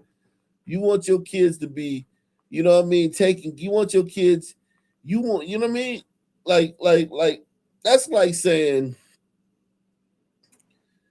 I'm upstairs with my wife and shit at night and the kids, and we hear like a window break. You know what I'm saying? And somebody tussling with the fucking lock and shit. And I'd be like, come on, Cairo and Amina, let's go check it out. Yeah. Let's go downstairs and see what that was. Like, come on, man. What the fuck, yo? That people don't think like that. People be like, yo, I want my kids as far. A motherfucker working on the back of a trash truck don't want his kids to come on, you know what I mean, hanging off the back of the trash truck. He don't want his kids doing that shit. Mm-hmm. That's it for me, man. And whatever scintilla of hope I had, we got Douglas Chunks in the building. He said that's 44%. It's still 44%, people. That's what he say. Boy, They say what are they saying? On you on the poll? No, I was looking at the comment. Oh yeah.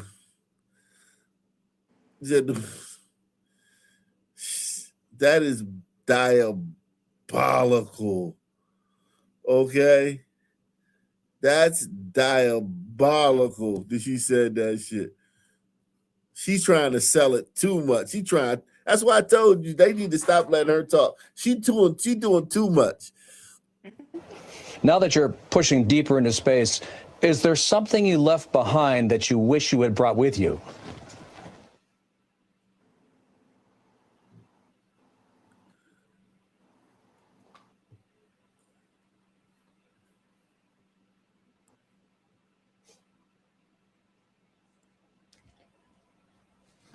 You're hearing a lot of brainstorming in the cabin right now. The resounding answer is we feel very well taken care of. There's not a whole lot we would live without. That typical forgetting your sunscreen or your bug spray on vacation. They thought of everything. We've got it all. My initial response was my family. I would love to have them up here, but then I might actually never come home. And yeah, I really can't think of much. The other joke was we think. I was thinking about the bathroom situation. Like, how the fuck does that work? Did you see? You didn't see? Yesterday we did it. We showed how they take a. We showed the tutorial how they piss and shit. You didn't see that? No. Oh my god, it's disgusting, man. They got like a little tube with a vacuum on it, and you stick your head in the joint, and you pee, and it sucks your pee down because. Since they're in space, your pee supposed to float. You know what I'm saying? Like, it just weird. And then they got a little toilet. You put a bag inside of it, and then you sit on the toilet, but the toilet got a raised. It's just weird, man. That shit is just nasty and weird, and it's like it's no way people are really doing that. You know what I mean? And then they would dump the shit earlier today. They dumped the shit out the window. Now they dumped the shit out like they did. Like, remember Dave Matthews Band? Mm-hmm. That little, like, with the tour bus. I don't know if you remember that, but it's like tour buses have that. They have like a valve where you can release all the shit from the bathroom. And they did that. RV, like a camper, right? Yeah, exactly. They did that earlier. And that's when they said they smelled smoke in the bathroom and shit. So the shit just dropped from space. It's just floating around. Remember, space is a vacuum, so it's floating. There's no gravity in space, so it's just floating. Shit and pee just floating in fucking space, yeah? Okay. Insanity, man. Insanity. So you got you that far out in space and you got something where you can open. Listen, you got a hatch you can open to let some shit out in space. It just don't make sense, man. I think we had a radiation hit on one of our computers and took it down. So maybe we would have packed a spare computer. Other than that, we're just so well taken care of. In fact, so well taken care of that sometimes we forget. You can easily just get your presence here in the cabin and forget exactly where we are. Now, mind you, they're in a tent, a 6-person tent. Okay, that's the size of this place. And they've been in there for 4 days or 3 days. And this bitch says you forget. Like, it doesn't make sense. A woman who, you know what I mean? Her she got a vagina and a little, you know what I'm saying? And woman things and privacy and, you know what I mean?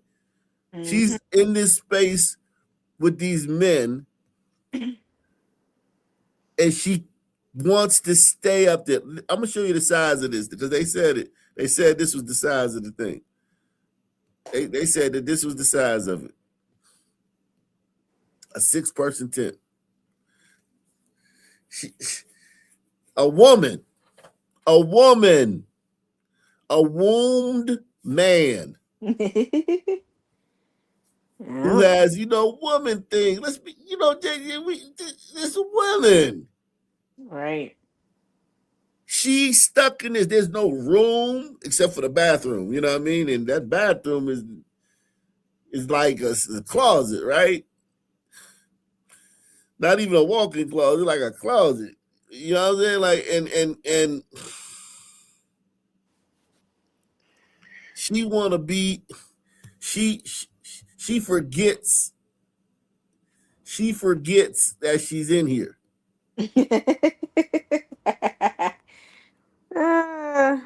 She doing too much. Yeah, she trying to sell it too hard, but it ain't working. It's making it worse. Yeah, she doing way too much. A woman. We talking about a woman. If you ever lived with a woman, dudes out there, you know this is horse shit.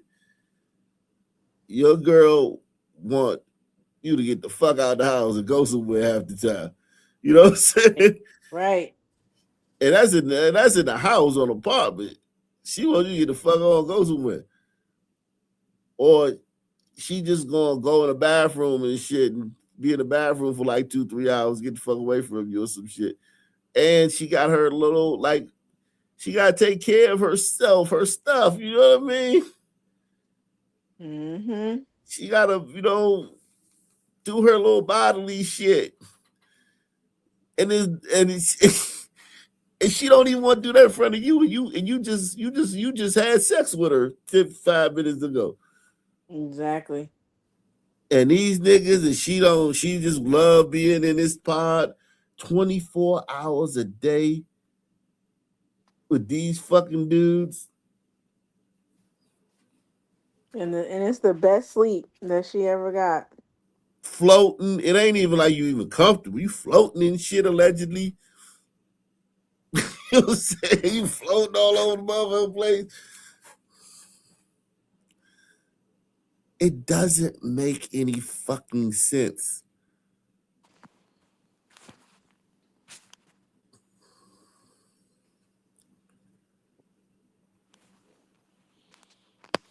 You've been going hard on this for the past 3 days. Yeah, we gonna get into some crime now, man. I just can't, man. I just can't believe that. Boy Kachina says, Grandpa's boss had a Piper Aztec. We rode in a lot as kids. Commercial jets are super calm compared to small planes. Yes, definitely. Then fighter jets are wilder. Then rocket jets, rockets, etc. So conditioning, no.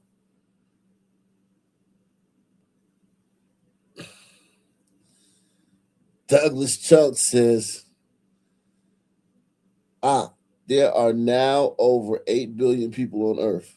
Find us one person that claims they saw the rocket, which you admit went up, come back to Earth. Well, the rocket peels off though. That's part of it. They said the pod breaks off from the rocket, and then the rocket, what goes up must come down. Where do you think the rocket went? The rocket is not. They're not on the rocket now. The rocket just took them allegedly into orbit. Let me get back to we're gonna do some crime, man. We're gonna do some stories, man. I tell you, motherfucker, boy, oh boy. Hit that like button, man. Smash that like button, everybody. Salute to everybody out there, man. What the fuck is this thing? Oh, Yikes. A local family is defending. You done switch it now, so the sounds I can't hear shit. So I might gotta You can't drop hear out and come nothing? back. Oh wow. All right. No, I can see your mouth moving, but I can't hear what the fuck you're saying. Let me drop off and come back. Okay. A local family is defending a man sitting in the Tarrant County Jail tonight after he allegedly shot another person last night in Fort Worth. They say he was not acting out of violence, but out of protection, after they claim the man approached underage girls in their neighborhood and tried to solicit them for sex. 33-year-old Marcus Renfro is being held without bond as investigators Yeah, but you still gotta call the police though. That's sad. I get it though, but you still should call the police in this situation. The police gonna say that's our job. It's not your job to shoot somebody that you said was doing something, because they don't know if he was actually doing it. They didn't do an investigation. They just gotta trust you. Now, if it's witnesses saying he was soliciting underage girls, that's still not a crime punishable by death, and you can't hand down that verdict. So he's still in trouble. This guy's still in trouble. I want y'all to know he's still in trouble. Maybe if it was his daughter and the guy was in his house, maybe you got a case, but this guy's still in trouble. This guy's still in trouble. You can't just kill somebody. You can just say, hey, yeah, officers, he was talking to these young girls, so I shot his ass. Press 1. You can't do that. And I'm not saying that you shouldn't be able to do that, but you know what I mean? You still gotta, you know what I mean?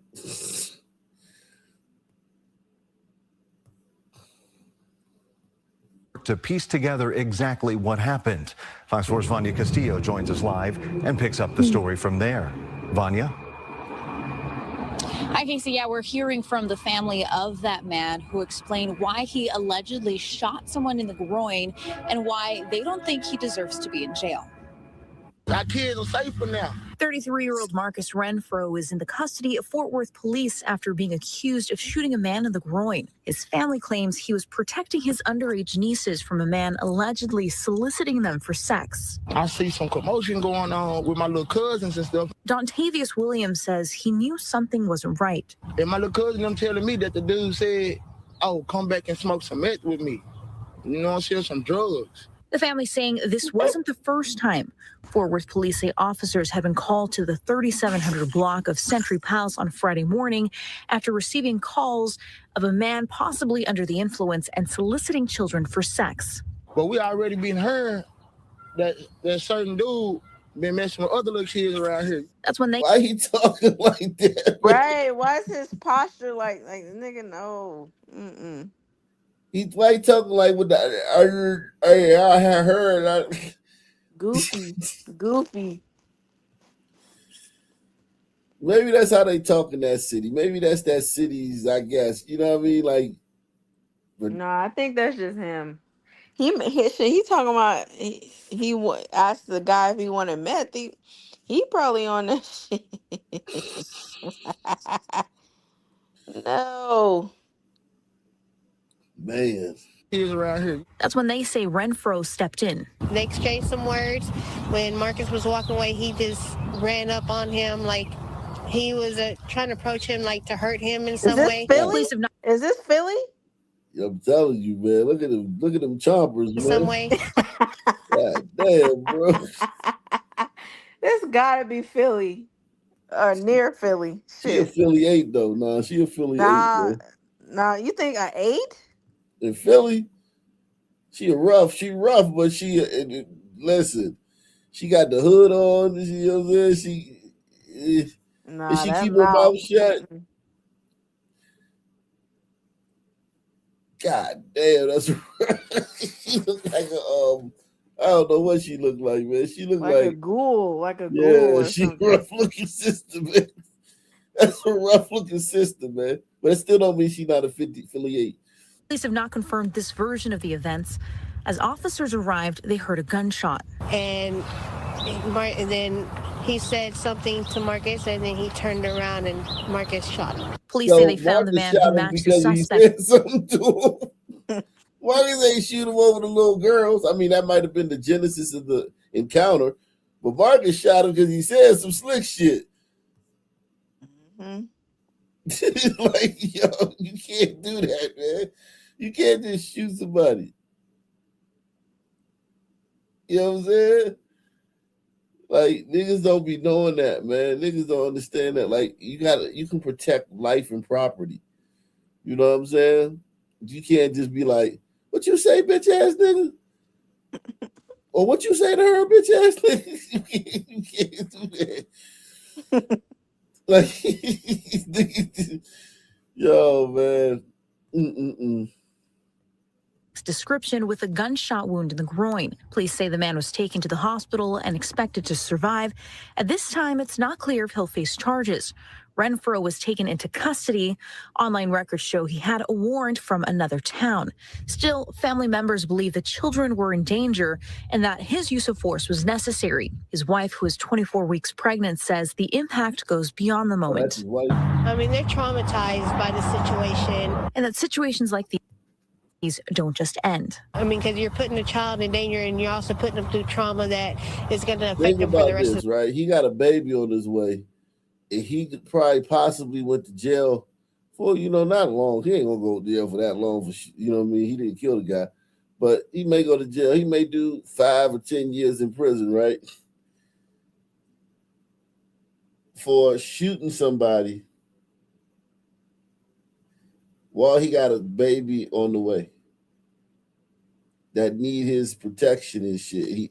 He shot this dude who was probably soliciting some little fast ass, hot in the pants scallywags in the projects. That he don't know how the situation started. He don't know if it was like it was cool and then the dude like said something wrong and then the girls was turned off. You know what I mean? Right. Who's to say that even happened? Like you just don't Exactly. know with some people. Like they just lie. Exactly. They just Exactly. lie so much. Like, mm-mm. Crazy, crazy, crazy, crazy. Mm-mm-mm. I And tell you, man. you talk about you would think him having a baby on the way would be a reason, right? That he wouldn't do no shit like this. But I think that fuels them more to do shit like this, so they don't have to take care of that motherfucker. He found a way out, an off ramp. Yeah, off ramp. He can get a cot. He get a he could get a cot. He could get some, little boyfriend on the side.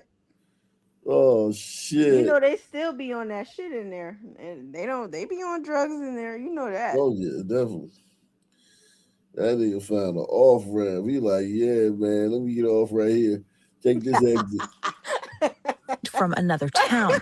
Still, family members believe the children were in danger and that his use of force was necessary. His wife, who is 24 weeks pregnant, says the impact goes beyond the moment. I mean, they're traumatized by the situation. And that situations like these don't just end. I mean, because you're putting a child in danger and you're also putting them through trauma that is going to affect them for the rest of their lives.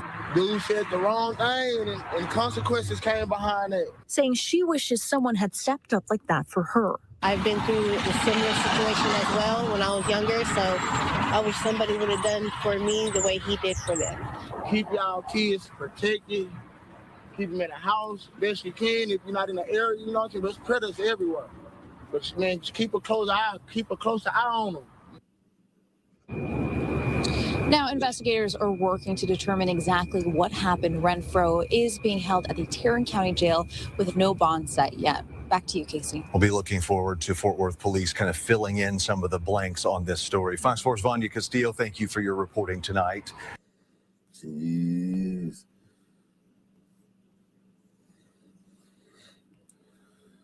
We've been tracking on Earth here, and I've got Fox 35's Marie Edinger joining me live now. Marie, I know you've been looking through court documents today and learning a little bit more about this death investigation after remains were found in the compound. Yeah, this is one of those stories that just gets progressively weirder and weirder and weirder the more details that come out about it. The gist is a man was just arrested, accused of murdering a person who we know is a convicted sex offender. The murderer wasn't anything like what we typically hear, or the murder itself. This man on your screen right now, Lucas Jones, he's accused of beating a man to death with a bat and then chopping him up, placing those remains in a couple of different suitcases and other bags, and then discarding those bags in the area that you're looking at on your screen right now. It's known as the compound. There are kind of a lot of bodies found in that. Chopping a body up is not easy. You know what I'm saying? Oh, really? Have you tried? I'm just saying, like, it's like, where the... Nah, you're right. Like, literally, like, you ever have a chicken? You ever cut up a chicken yourself? Like, Yes. separate, Yes. And it's like, you can't, like, the bone, the muscle, like, you're trying to cut through all that shit. It's like, when I feel like when you find killers who do this, I feel like they might have more than one body, in my opinion. You know? Definitely. When you can, because cutting up a chicken is a task. You know what I mean? I'm not trying to say like it's impossible, but it's a task, right? And or deboning a chicken is a task, right? A human body, man, it's like, yo, that shit, yo, you like literally is like messy. You gotta, like, I remember reading about this guy Tommy Karate. He was a gangster in New York in the 80s, and he was he was like the most murderous gangster, right? And he used to cut up the people. He would kill people and cut their bodies up, and that's how he got away with it, because they never found the bodies. They would take them out in the Mount Catskill Mountains and bury the shit, whatever, right? But he would get in the tub with the body, and he would cut the body up in the tub, because it's so much blood. You know, even though the person's dead, it's so much blood, you know what I mean, and gore and guts. that you gotta he would get into the tub and do it. Right. Right. And that's what makes me feel like this guy, this is not his rodeo. This is the first time he's gotten caught up with the shit. You know what I mean? Yeah, definitely. Area. It's in Palm Bay. Other tiny little details. The man is also accused of saving bits of the victim's body or his DNA on slides that you would put under a microscope. Because of that, a lot of people online are likening this case to the show called Dexter. He does the same, where he kills people, chops them up, and saves their DNA on slides. Another thing about that show is that the main character tends to go after bad guys or people who he believes are not kind or are criminals. In this case, the man is again accused of killing a person who we know is a convicted sex offender. And the police report for this arrest says that Lucas's girlfriend told police he'd also been keeping a list of other sex offenders who lived in his area. Their addresses are public record through the Florida Department of Law Enforcement. And the person he's accused of killing was amongst that list, somebody who lived nearby him. So there are just new details coming out about that. The girlfriend had originally told one story to police. She later came back, recanted, and said, okay, I'll fess up. It turns out that she says Lucas had been coaching her on what to say and saying that she'd seen the victim prior. It turns out she allegedly hadn't. And eventually the victim's parents had reported him missing. I did reach out to the family today. I have not heard back. But that's what we're looking at so far. I did also talk with a woman who was very recently in a car crash with Lucas, or he actually rolled over. She was not hit, but she very nearly was. She said that he'd been speeding and he was cited for driving recklessly. And she said at the time and testified in court that she thought he should be in jail for this incident. I talked to her today because she's feeling like if he'd been in jail then, that this potentially would not have happened. So no really known connection between the suspect and the victim here, other than the victim had an address that was public record that was nearby to where the suspect lived? Yeah, I spent a lot of time today trying to see if there was any connection so far, and obviously law enforcement is going to be looking into that as well. The offense that the victim was convicted of happened when he was 19. So yeah,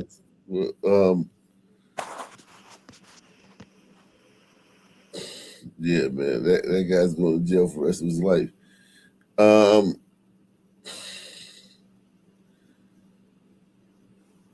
Let's see what else is going on. Oh shit.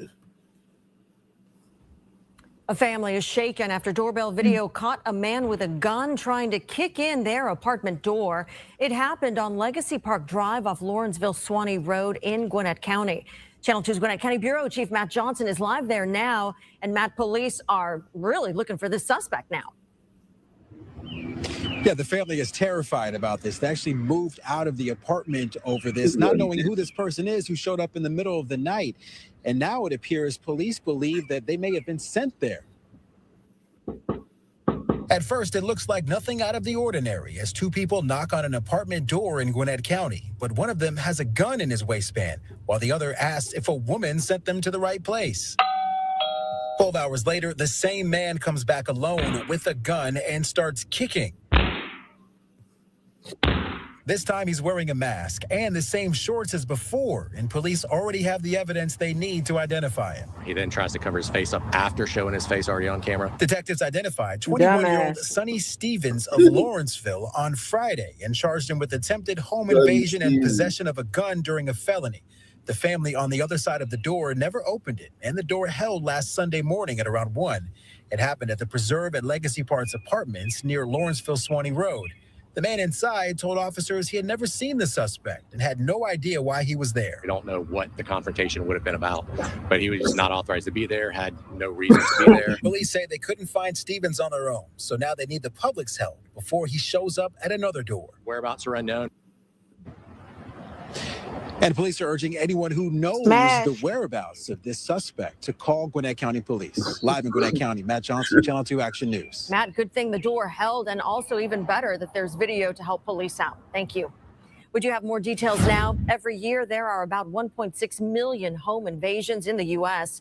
Most burglars break in assuming that you're not home. So if you do become a victim of a break-in, you're advised to not confront the person. Keep quiet and don't move. Nearly all municipalities have the ability to receive text messages to 911, which can help in an emergency like. Goddamn Atlanta, boy. I hate going to Atlanta. Oh my God. It's like Sin City. It's too much suns there. Oh my gosh.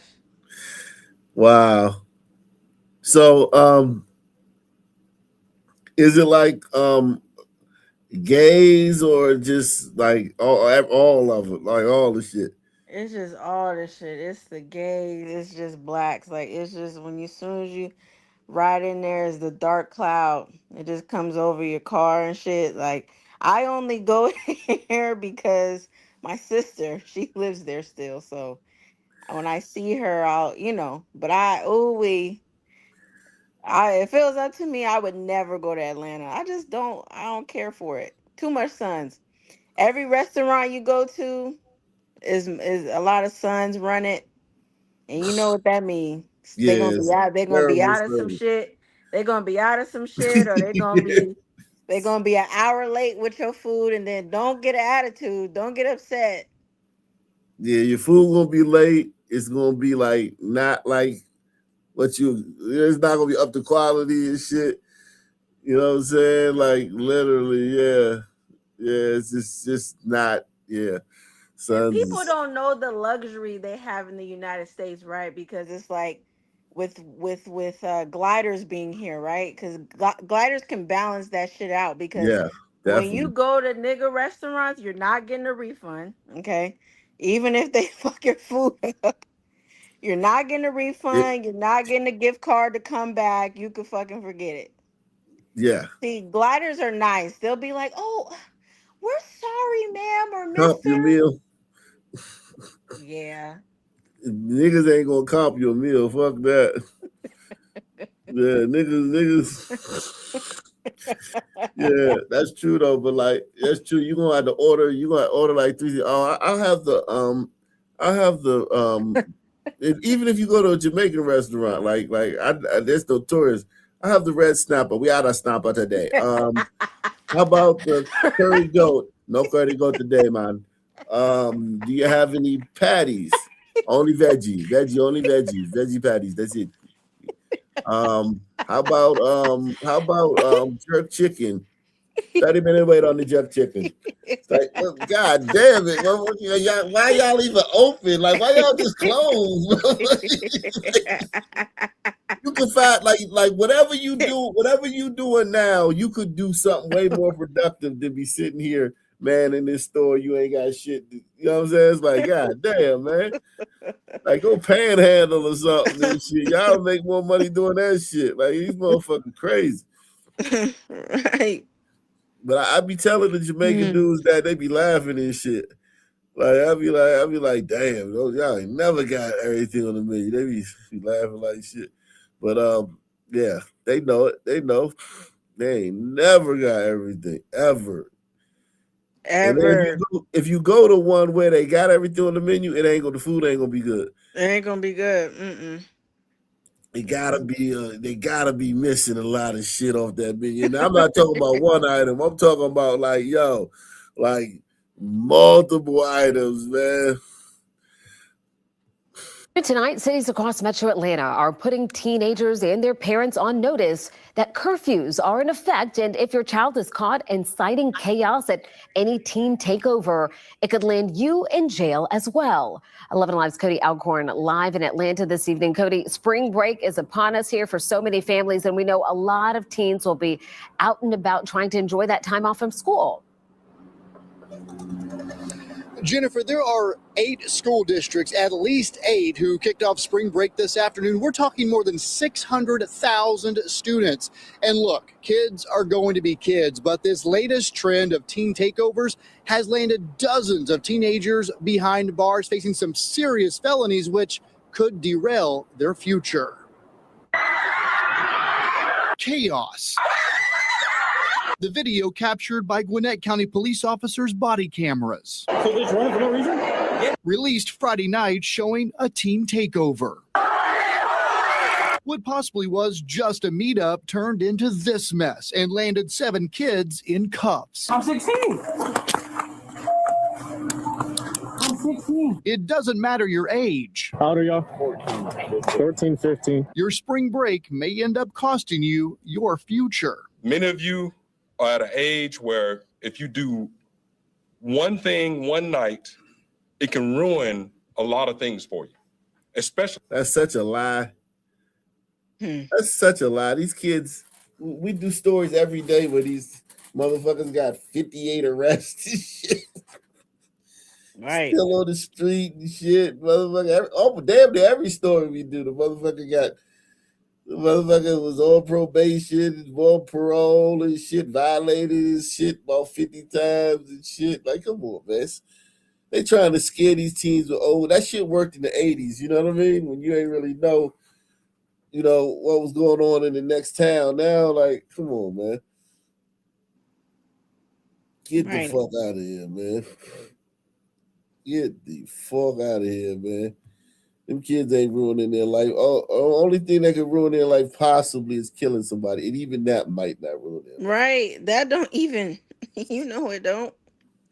Shit's crazy.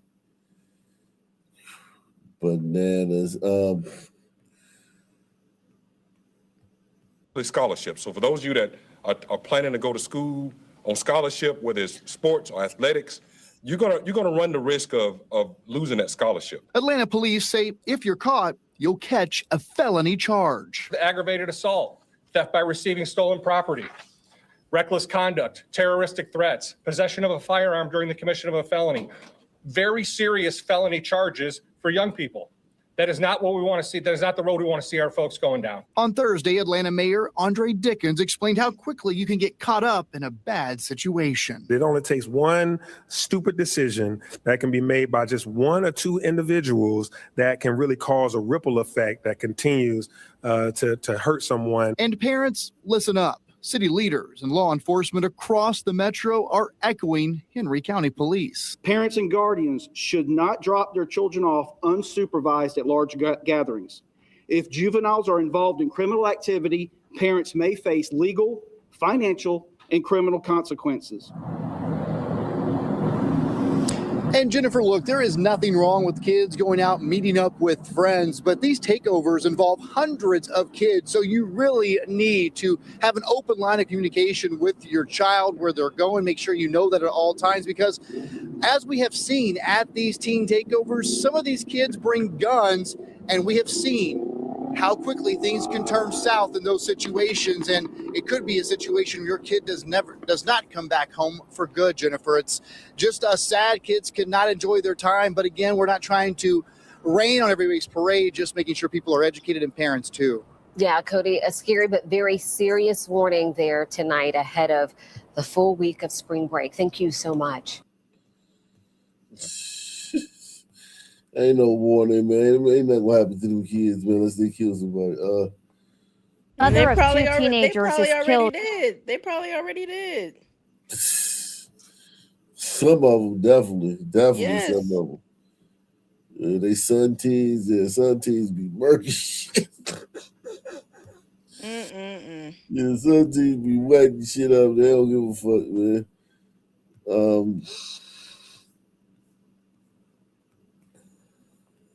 Mother of two teenagers is killed in front of a Fort Myers gas station. For the first time, we're getting a look at the woman beaten with a hammer. A judge ruled the suspect, Robert Joaquin, will stay in jail.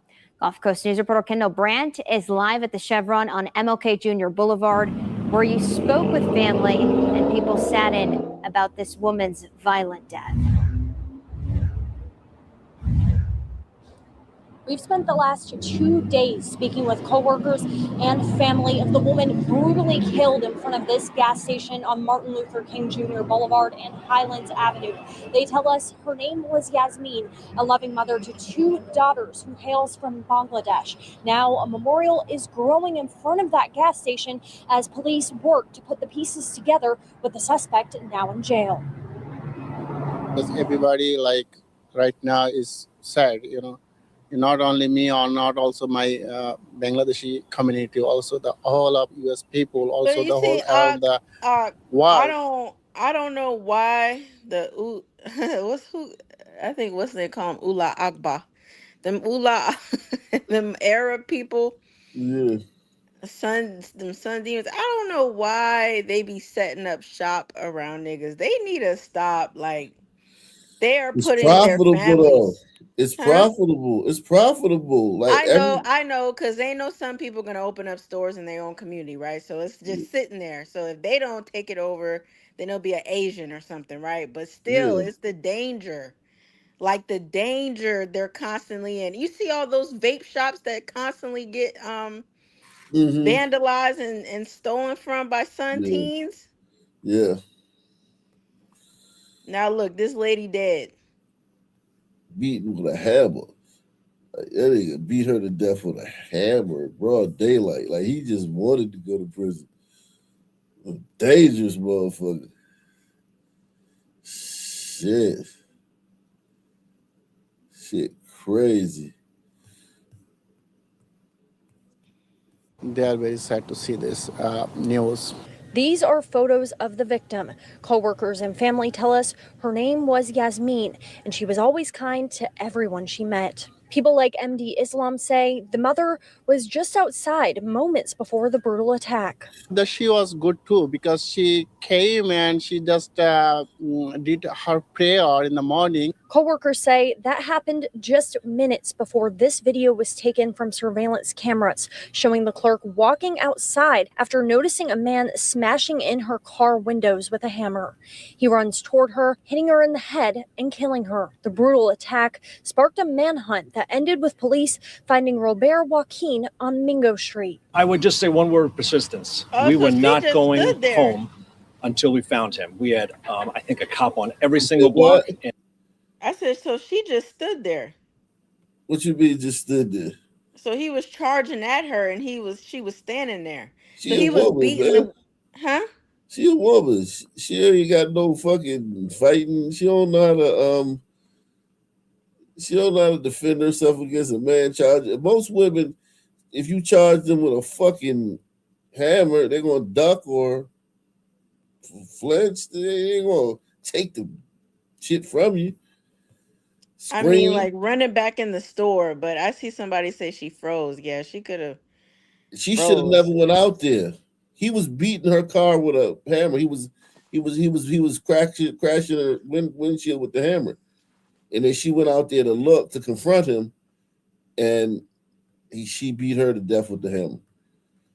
She should have called the police. I know it's easy to say now, but all you women out there, if you see somebody doing some shit like that, don't run out there and confront them. Call the fucking police. Yeah. The police are gonna respond anyway. The thing about it is, like, even if you go out there and confront him, let's say you go out there and confront him and you kill him, the police are gonna come. Like, you know what I'm saying? Like, the police come anyway. So you might as well call the police, man. Just be careful with that shit, man. Men are much stronger than y'all. Men are much stronger than y'all. And it's just biology, man. It ain't no indictment on you or anything like that. Men are stronger than you. And it don't take long. In the last confirmed area that we saw him, And we used every resource, like I said, from our aviation support, canine support, to boots on the ground. Joaquin made his first court appearance this morning. He's being held with no bond. Meanwhile, people like Islam say they still have questions about what led up to this murder. I don't know why some people been crazy, we have no idea. Basically, actually, I cannot explain, So this same happened everywhere in this world. It's pretty bad right now. Now we are still working to learn if the victim and suspect happen to know each other or if this attack was random. We are still working to put those pieces together. Now, a couple hours ago, I did speak with the victim's brother who tells me that the family wants privacy at this time. Live in Fort Myers, Kendall Brandt, Gulf Coast News. Where's this? Florida? Did that one happen? Yeah. Gulf Coast, Gulf Coast News is Florida. That dude got 100 years for rape. God damn. 100 years. Shit. Oh, I meant to ask you with that shiesty stuff. You think he gonna get life for that shit that he pulled? No, not life, but he gonna get a lot of time, like 20 years for dub. They'll give him a dub. You think so? Yeah. Yeah, they gonna give him a dub for that. You just got out, you on probation. I mean parole, you on federal parole. You gotta remember this is federal. This is not city, state, where somebody can save you and shit. You know what I mean? This is federal, feds. You was locked up for a gun offense. You got 5 years. They let you out early. He came home early. Had he did all the time, none of this would happen. Let him out early. He comes home. He does this. He leaves Memphis, where he's supposed to be in Memphis. He leaves Memphis. Goes to Dallas. You know what I mean? Robs multiple people. Like, yeah, he gonna get the dub. Because it's not about just that crime, it's about your priors. Right. You know what I mean? He gonna get a dub. Now, I know they're not gonna slam him like that because he's gonna have a great lawyer. So you're not gonna get like a regular nigga. You know what I'm saying? After all that, could possibly have gotten, more time, but a regular nigga on the street could have possibly gotten away with it. Could have gotten a woke judge and just let him go. So it's like he not gonna get no woke judge that's just gonna let him go. A lot of rappers been getting away. Like, it's all the rappers recently that been, facing heavy charges. They skated. Mm-hmm. Like Thug and all them other niggas, Gunna and all them, they supposed to be doing the rest of their life in jail. They got away. They beat them shits. I think rappers are going to be like, especially when you're with the feds, the feds, they're going to be wanting to get some of these rappers now. Not because they're rappers, but because a lot of rappers get away with shit and then they just instantly come home and like same shit. You know what I mean? Mm-hmm. They don't even try to pretend like they changing their life. They're just the same nigga. Like if that dude Shiesty, if it was a technicality and they dropped the case today, he would be trolling Gucci Mane to call him a snitch and you know what I'm saying, and beefing with other rappers the next day. Exactly.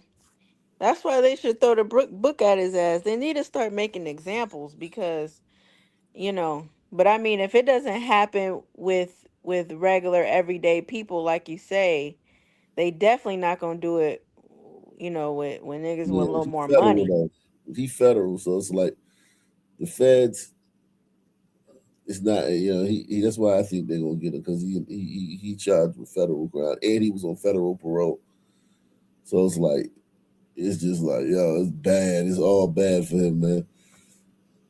But the thing is, his dad was with him with that shit.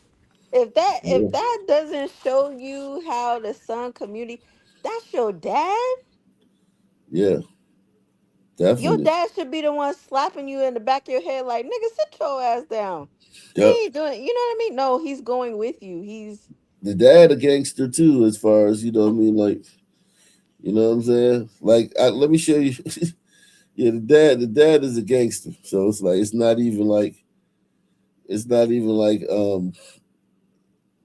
reasonable that the dad would have told him not to, you know what I mean? Because it's like the dad is basically the same type of individual as he is. Dad is the same type of individual. It's just a little older. so some men don't ever mature, huh? They don't ever grow, huh? I don't think. I think son man 40. I think 40 is a good age for a son man to like start maturing. I think so. I think 40. Son man mature when he around 40, man. You can't say never. Cause I seen some mature son men, but they had to go through a lot of shit. You know what I mean? They had to like trial by fire, man. Like, look at this. This picture. I'm gonna show you a picture of Pooh Shiesty when he was a kid, man. Everybody hit that like button, man.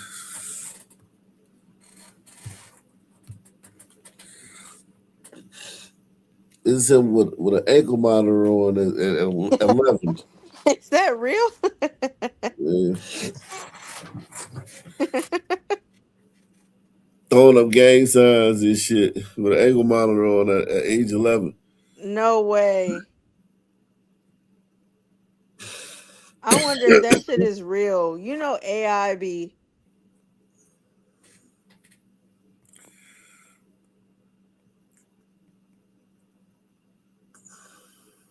Tough, man.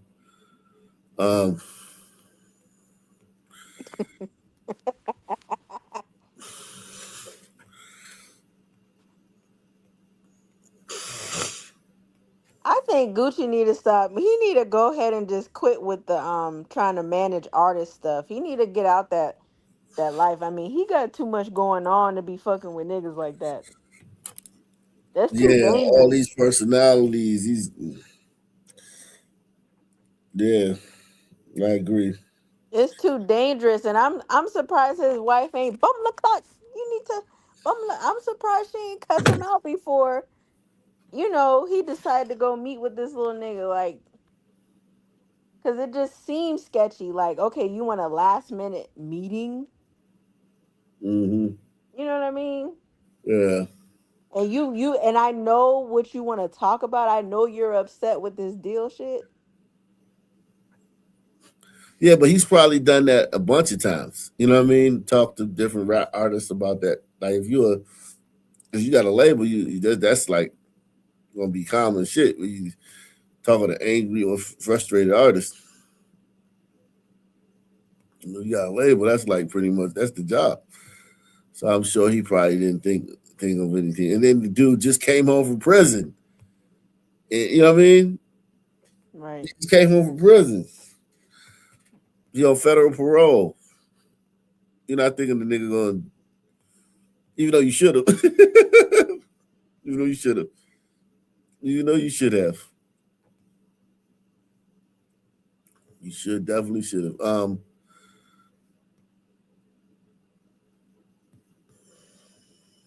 In the last day, 3 people have been killed and 6 others hurt in 6 separate shootings in the city of St. Louis. Among the wounded, a teen. Thanks for joining us at 6. I'm Robert Townsend. The violent Easter weekend comes just days after St. Louis police reported the lowest homicide numbers in less than 20 years at 20. Now 3 more people have been killed, bringing that number to 23 in less than a day. Here's the latest on what we know about each of these shootings.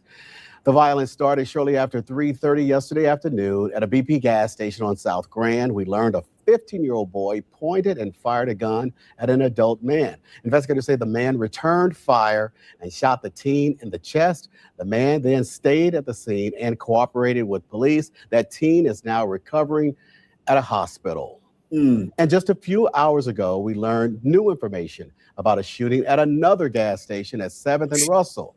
That's in the Soulard area. Police got a call for shots fired. Officers found a 21-year-old man shot in a crashed car not far from where those calls came from. He died at the hospital. We just confirmed 2 other men were taken to the hospital later that night, also shot, but they're expected to be okay.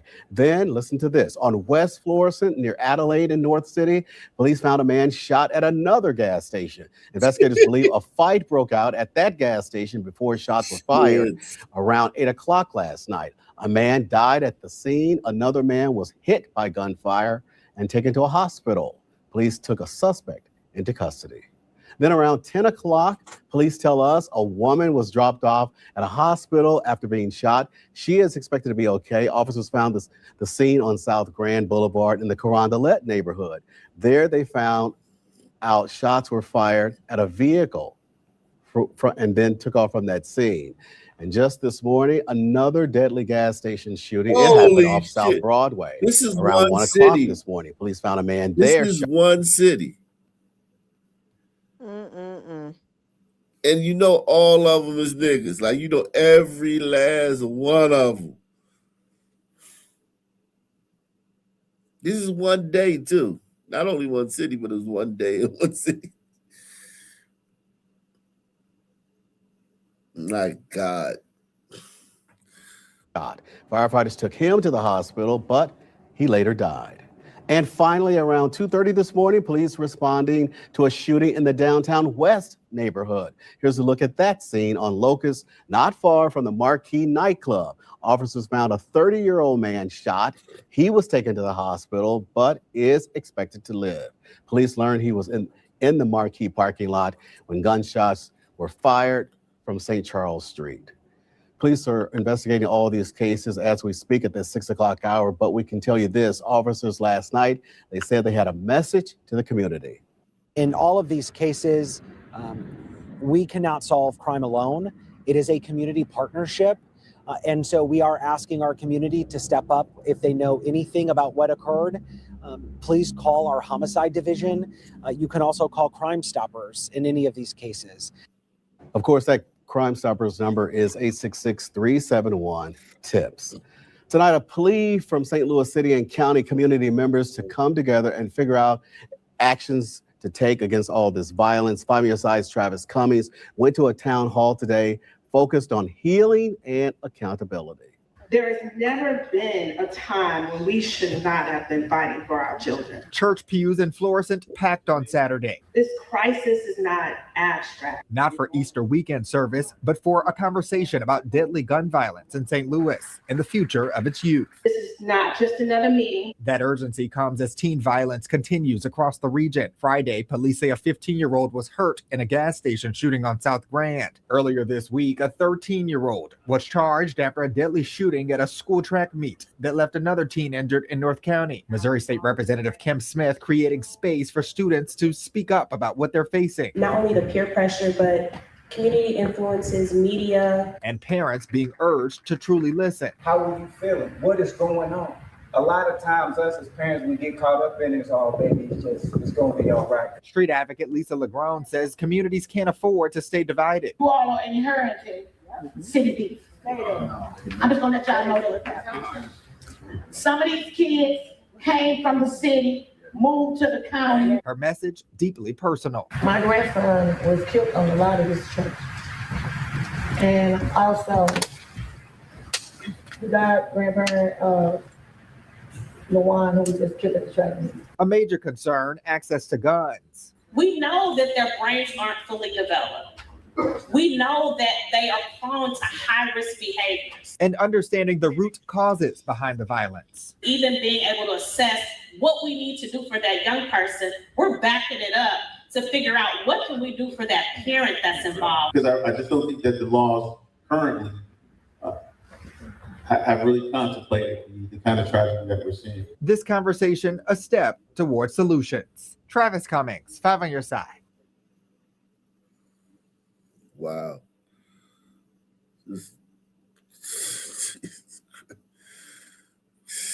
There's no solutions. Um,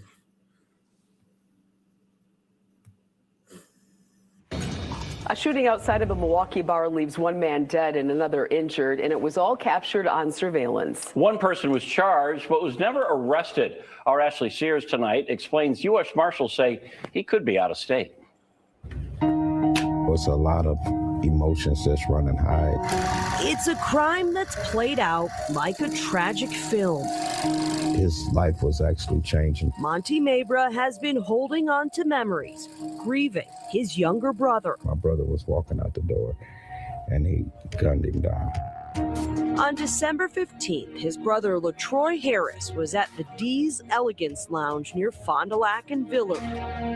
Investigators say someone from his past was also inside. As soon as the victim walked in and out of the bar, he followed him and shot him like a coward. Prosecutors say Antonio Brown followed Harris to the parking lot, firing at him more than a dozen times. And as the victim falls to the ground, Antonio keeps shooting at him. Harris died. Another man was injured. Investigators say Brown hopped into a stranger's car and hasn't been seen since. Surveillance and witnesses helped identify the 39-year-old Milwaukee man. He was charged and a warrant was issued for his arrest. And obviously he's dangerous.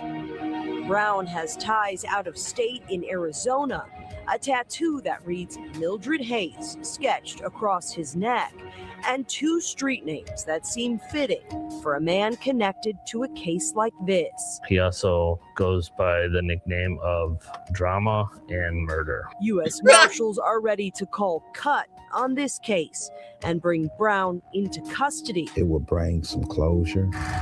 An ending to this real-life drama a family wants to see. In Milwaukee, Ashley Sears, Fox 6 News. All right, let's recap. Antonio Brown, 6'1", weighs about 200 pounds. He has ties to both Milwaukee and Arizona. And tonight, a $25,000 reward is being offered through Milwaukee Crime Stoppers. If you know where he is, you're urged to call the U.S. Marshals tip line at 414-297-3707. And you can, of course, remain anonymous. A Milwaukee teen charged as an adult in connection to a carjacking spree. He had been showing up to court until U.S. Marshals say he cut off his GPS bracelet and went on the run. Fox 6's Ashley Sears explains why investigators think he is still in the area. It's not the type of fun and games a normal kid takes part in. Him and his band of misfits were terrorizing the city. U.S. Marshals say in October 2024, Elijah McCorkle drove around Milwaukee looking for trouble. They pull him out, threaten him with guns, and then basically force them out of their cars and then just take them. Over the course of a weekend, police say the teen and his friends caused chaos in the streets. From a carjacking spree that began in Walker's Point to shooting at a group on the north side. And you're talking about a 14 or 15-year-old that's in a car with an AK-47 and just shooting just to shoot. Investigators connected McCorkle to more than 6 carjacking incidents throughout the area, from Milwaukee's north and south sides to the suburbs. That is all stuff that is indicative of like somebody that really doesn't care, doesn't want to be held accountable. Police used a combination of license plate cameras and fingerprints to connect the dots. McCorkle was arrested and charged as an adult. He had been showing up to court. He posted a $30,000 bond and was put on GPS monitoring, then hit the road. He cut off his bracelet and basically said he wasn't coming back. The now 16-year-old is believed to be in Milwaukee. He's considered armed and dangerous. Just turn yourself in. We're not going to stop looking for you. U.S. Marshals say it's time for the teen to switch gears.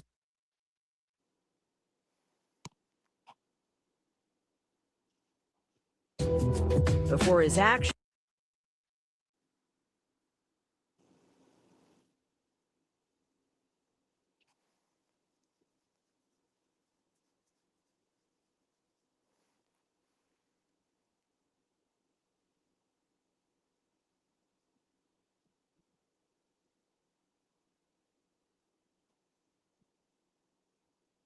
For the second time in 2 weeks, teenagers took over downtown Detroit last night. The trend has become popular in cities all across America. And our Veronica Ortega is hearing from businesses on how this trend is impacting them.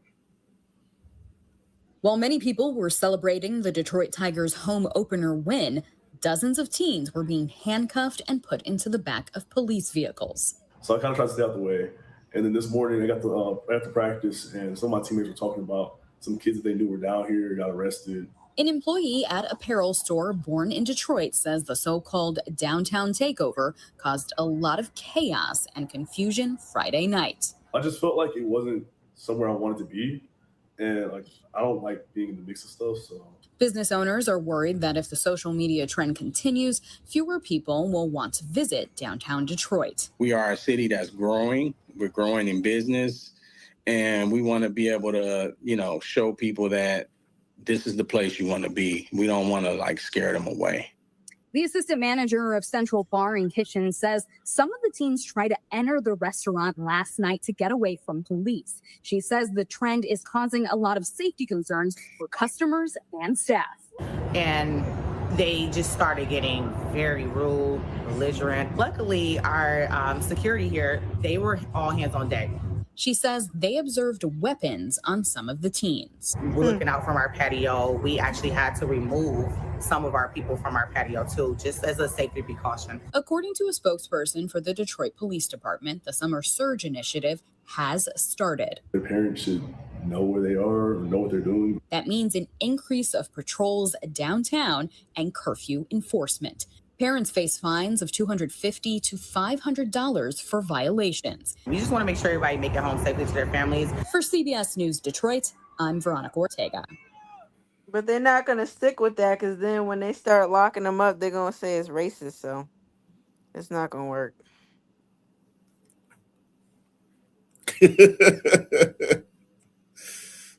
I'm standing near the excitement as St. Louis native and global rap superstar Sexy Red brings the energy home, not for a concert, but to give back. And families are lining up, kids are smiling, and this Easter giveaway is turning into something much bigger than just baskets. It's about community. From the front lot to the backyard of Prince Beauty Supply, the space transformed into a full-scale Easter celebration packed with energy and excitement. Food trucks, a live DJ, and a community-wide egg hunt kept the atmosphere going all afternoon Friday. It felt good because they was happy to see me, but then I passed them a basket, then they was like, oh my God. So I know I made that day. The event marks the launch of her new nonprofit, Giving is Sexy, focused on helping families facing real challenges from unstable housing to lack of resources. I don't know. If I'm able to give back, why not help? I be seeing that they need some help out here. So I'm like, I can do it. Why not? So I like helping. It make me feel good. She says the inspiration came after witnessing devastation from the May 16th tornado. If I had the charity then, we could have helped, but we didn't have it. And that's how I really came up with it. I'm like, I need to come up with a charity for something down there. So that's how I came up with that. Like disasters or anything like feeding the homeless, I just be wanting to help people. Her mother was also in attendance as families took photos with both the Easter Bunny and the hometown star, creating memories that stretch far beyond the giveaways. It's good that she's giving back to the community, and it's good to see her come back in her hometown. But for many here, the impact goes deeper than the moment. But she loves her community. She loves her city. She gives back, and it's a good thing. I like when people like Sexy give back. From music charts to making a real impact, people are saying Sexy Red is showing St. Louis what giving back really looks like. And for families here, this wasn't just an event, it was a moment they will never forget. What you got anything negative to say about that, man? Yeah, she don't need to go back for that killer ass. It always happens like that. Shout out to Barry B. Barry B is in the building. He said they gonna kill her. Jesus. She helping too much. Niggas don't like that. Yeah, that's crazy. So that better be her last time she fucking go. Damn.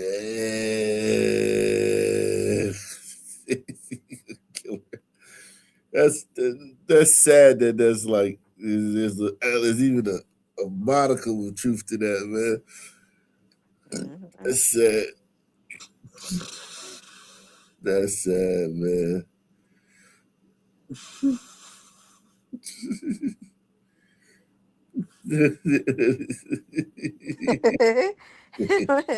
Am I lying though? Nah, no. I wasn't thinking about that. For some reason I wasn't thinking about that. I was just like, thought it was just a good story, you know. She I said, oh, there you think like that. Damn, that's true, man. Motherfuckers kill her ass, and then nobody will fucking know nothing and shit. Nope. So everybody act like they ain't seen nothing, and then motherfuckers will just find a way to blame white people for this. Mm-hmm. Yeah. Damn. Fucking hey, man. You know, I was thinking about that story that happened a while ago. You remember when the Sunmen acted like the UPS people and broke in that Hispanic people's house? Yeah, With shot with him, yeah, executed him and shit. with the little kids in there. I said, Jesus Christ. Man. Yeah, let's see. Somebody asked where Pantheon is. I don't know, man. Your guess is as good as mine, man. Your guess is as good as mine.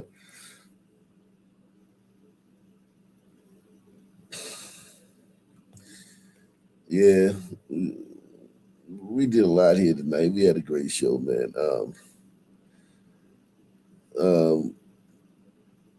Yeah, we did. We did a good show, man. Tonight, we need to start. We need to get ready for tomorrow's show, man. Any final thoughts, JJ? Nah, good show. Everybody, make sure you report here tomorrow night, man. We'll be going back at it, man. Back at it like a crack addict. You hear me? Back at it like a craftmatic. You hear me? Tomorrow night, man. So see you guys, man. Make sure you look out for, Caitlin Clark videos tomorrow. I may drop some videos on this channel too tomorrow. Same black time, same black channel. Out of here!